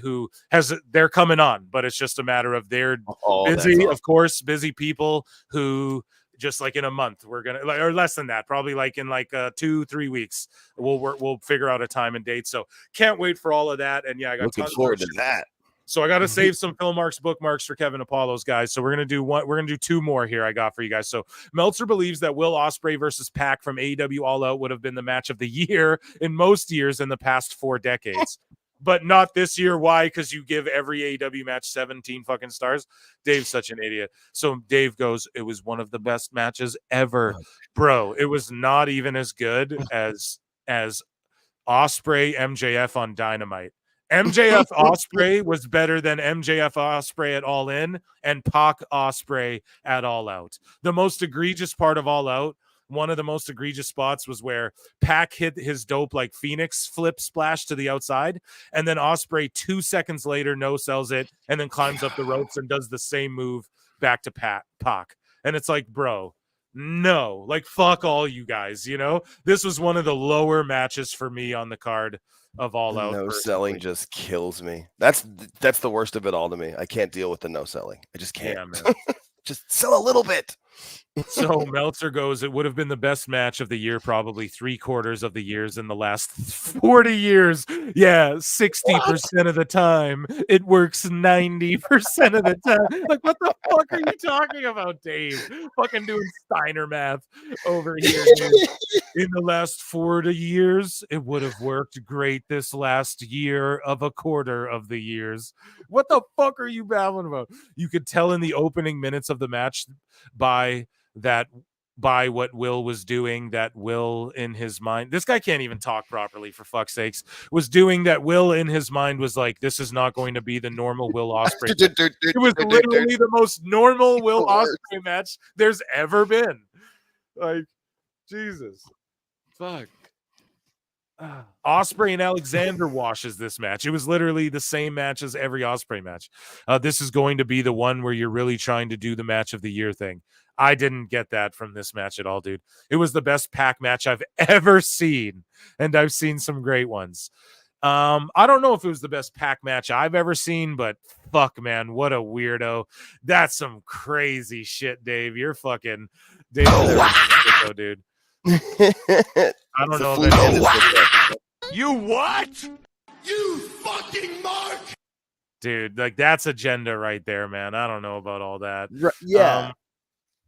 What about you, man? What do you think? Like, I just, the fact that he thinks he's subtle enough and that we can't see through what he's trying to do. Like, it's blatantly obvious. So the last one, the first moments of the match. No, you could shut up, Dave. You just I couldn't. know that. What Ospreay? Why was he wearing his Hayabusa pants again? Like, what was do that? You fucking goof. So, terrible. So we have what do we have here? Dave Meltzer has weighed in on Kevin Nash and WWE star Logan Paul's recent comments against one another. Logan Paul, is way better than Kevin Nash ever was. You know, I like Kevin, but I mean, this guy's great. I could see if you're like a baby face who's going to work with. So where's all the fucking sickos, you know, who wash Meltzer's balls, who are going to be like, oh, you like Logan? Like the people who are like, you guys like Logan Paul and Dominic Mysterio. It's like, yeah, dude, so does Dave Meltzer. He's saying he's better than Nash, you know? And it's like, I mean, that's all. You could debate that. I mean, better is draw, you know? Like, two of the most over heels in the entire business. Yeah, no. Yeah. So I don't know. Them. Nash and Paul both look at it as the best is who draws the most. You know, I know they both look at it that way. So, but anyways, I could see if you're like a baby face who's going to work with the guy, knock him and everything because you're building up a feud. Dave exists and he's such a fake goofball that to him, he's like, I could see if you'd like say your real opinion about something, if you were going to like work an angle and try and it was a fabricated lie actually, and wasn't like, trust me guys, that's why PWT is the top show. No one's breaking Meltzer down the way I am. Listen to what he's saying.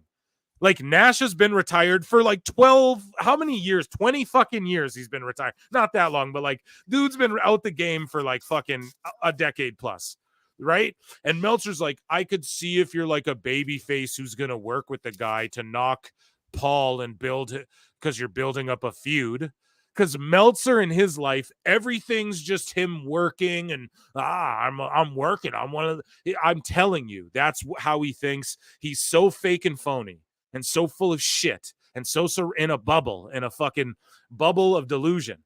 And his cognitive dissonance is so great in his mind, weighs and boggles and binds his mind down so greatly that he fucking literally can't fathom. He doesn't understand Kevin Nash just speaking his mind about a person. Like, it's fucking. Is anyone else picking this up? Am I the only one? Chat can let me know. All Jake can let me know. No, you're dead on. No, Dave lives in a completely different planet from the rest of us. It's like Dave, he's just giving his opinion. It's what is the baby face gonna work an angle with Paul have to do with any of this? He's not even a wrestler anymore. He's acting like this was like done on TV. This was done on his podcast. Like, it's not, bro. Because that's how he's used to AEW doing it. Oh, it happened on the fucking internet. So it's part of the storyline. You're right. No, that is it. Oh, man. God. That's definitely it. Like, So Meltzer he's so freaking good, considering the amount of matches that he's done. He works hard. If he totally sucked, but he's getting a push because he's Logan Paul, which could have happened. Under most circumstances, he would have sucked. What does that even mean? Under most circumstances, he would have sucked. So, Dave, let's just analyze what that even means, you throwing that in there. Under what circumstances? Like, so the other circumstances would be like, so Paul didn't go to WWE and he would suck anywhere else, or like other celebrities typically suck, or like, what exactly are you even saying? Under most circumstances, Paul would suck, but he didn't suck.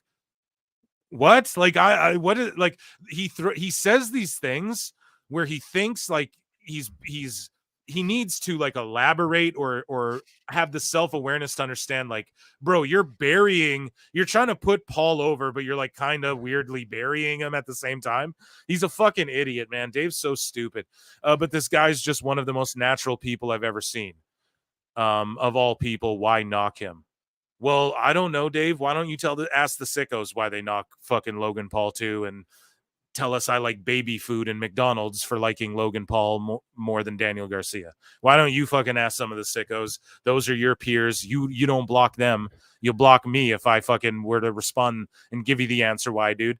But yeah, Dave Meltzer just lives in a dumb fucking weirdo gaga land that makes absolutely no sense. And yeah, dude, fantasy world. Yeah, man, it's a complete and utter fantasy world, and that's why you guys fucking tune into PWT. And yeah, I want to thank you all for hanging out with me and Alt Jake. I want to thank Alt Jake first and foremost for hanging out with me tonight. Who would have saw that coming? Here we got Jimmy awesome, B. Man. Thanks for having me. No problem, man. I have a question for you and Jake. If you guys were wrestlers, what would your entrance music be? Mine would be Sex Style by Cool Keith. That's a good pull. If you know, you know. R.I.P. MF Doom. Doom's the goat. Doom is the fucking goat. I'll just leave it at that. Like, Doom was the absolute legend to me. To me, it's fucking Biggie, Doom. The East Coast shit was always what I'm the bigger fan of. Alt Jake, what would your entrance music be? I've got this one. I've known this one for more of my life. Yeah, I've had this one forever. So there's a hardcore band that's called Refused. They were out of Sweden. You know the song if you heard it. It's called New Noise. It's in a lot of commercials and like movie trailers and stuff, but it's got an amazing like build up at the beginning that for like the long entrance, and then there's a part that starts with like, "Can I scream?" And that would be like for the short, like when you gotta do a run in, like that would, you play that part of it. But yeah. New Noise by Refused. It's got an amazing music video that's on YouTube that's out there. It's a really hard, awesome, pumped up song. It's always been the song I would use for my entrance music. For me, it's a great question. Yeah, that is an amazing question, because I'm sitting here thinking, for me, the true Mark question. Yeah, dude. Damn, that's a great question. Like, I always was into the idea of like, oh, I'd have an original one and like get them to make me one. But if I had to pick a song that's already out there, it would have to be something that fucking gets me hype. It would just have to be something that gets me hyped, like I'm on a new level. I'm on a new level. It just depends, man. It depends. I'm so like, I listen to such different music all the time. But something like definitely, like what Hook comes out to, like Action Bronson. It would be something in that vein. It would be more like hip hoppy, boom bap. I don't know, like something up that alley. It wouldn't be like Rocky or anything like it wouldn't be like inspirational, and it wouldn't be anything like guitarish. It would be more like a boom bap, fucking East Coast. I'd hit up like the fucking Army of the I'd hit up like the Demigods, like some real underground East Coast guys to fucking, I'd hit up like Vinny Paz and just get them to fucking drop punchlines or something. And that's what I would do. I don't know. So if I had to pick one song, I'd go, let's just go fucking They Shootin', Made You Look, You a Slave to a Page in My Rhyme Book. There you go. So I get hyped up. I work out to that shit. So some Nas, maybe some Biggie, something like that. Jonesy for $5 says, Jake gets a 6-star rating for his co-hosting tonight. Great show, y'all. More money for the kitty. Thank you so much for the $5. Yeah, and I'm working out with Jake behind the scenes. He knows when I'm gonna send him the dough and all of that. So I'll tabulate it. I'll let you guys know what we came up with. You guys are amazing, man. And Jake's the shit. And you got to come do the show with me some more, man. I actually really enjoyed having you co-host with me. Hell yeah, man. Anytime you want me. Like, my schedule's kind of crazy with working a bunch, but I can definitely pop in. I try to come in as many of the live shows as I can for watching. So yeah, if you ever need me to tap in, I'm happy to be your tag team partner. That was a hell of a lot of fun. Maybe here and there I'll throw you a link, and you can absolutely just join in on the festivities and all that. Guys, I want to appreciate you all for being here. Alt Jake, ladies and gentlemen listening in the chat, thank you. Thanks, guys. Subscribe to Pro Wrestle Times on YouTube. Pro Wrestle Clips on YouTube as well. Subscribe to both. And what else? Merch coming. I'm working on getting some PWTs. So that should be amazing. We hit over 100 likes. I didn't even have to ask you guys too much. You guys are the best. And yeah, it's an honor, Jake, to fucking do this. And I'll have you back again. We'll figure it out. I don't know. I like maybe you'll be a routine guy on the live shows. I think that could be a fun Hell thing. yeah, man. I'd love to. Okay, well, with that, I appreciate you all. Here's Chris Jericho. Love you guys. Peace. I look and see it's not just me. Jeff, why do you insist on doing this dumb internet shit on TV? I look and see it's not just me. This place is a fucking joke, man. You're a clown. I quit. So many of us have stood where I stand.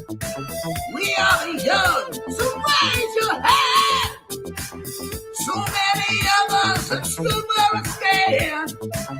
We are the young, so raise your hand. We call us problem child. We spend our lives on trial. We walk an endless mile. We are the youth gone wild. We stand and we won't fall. We're one and one for all. The writing's on the wall. We are the youth gone wild. No. It doesn't make logical sense. But it makes yes, of course. But it makes wrestling booking sense. Of course, this makes no sense. Of course, okay, it makes no sense. However, in pro wrestling booking, which often makes no sense, you would do that. It's about making money. It's not about anything else. Wrestling's always been about making money first and foremost. That's it. Yes, I look and see it's not just me. Last weekend was the greatest weekend in AEW history. This is the greatest week. I look and see it's not just me. Security, my safety, my life was in danger at a wrestling show. So many of us have stood where I stand. We are the young, so raise your hand. So many of us have stood where I stand. We are the young, so raise your hand.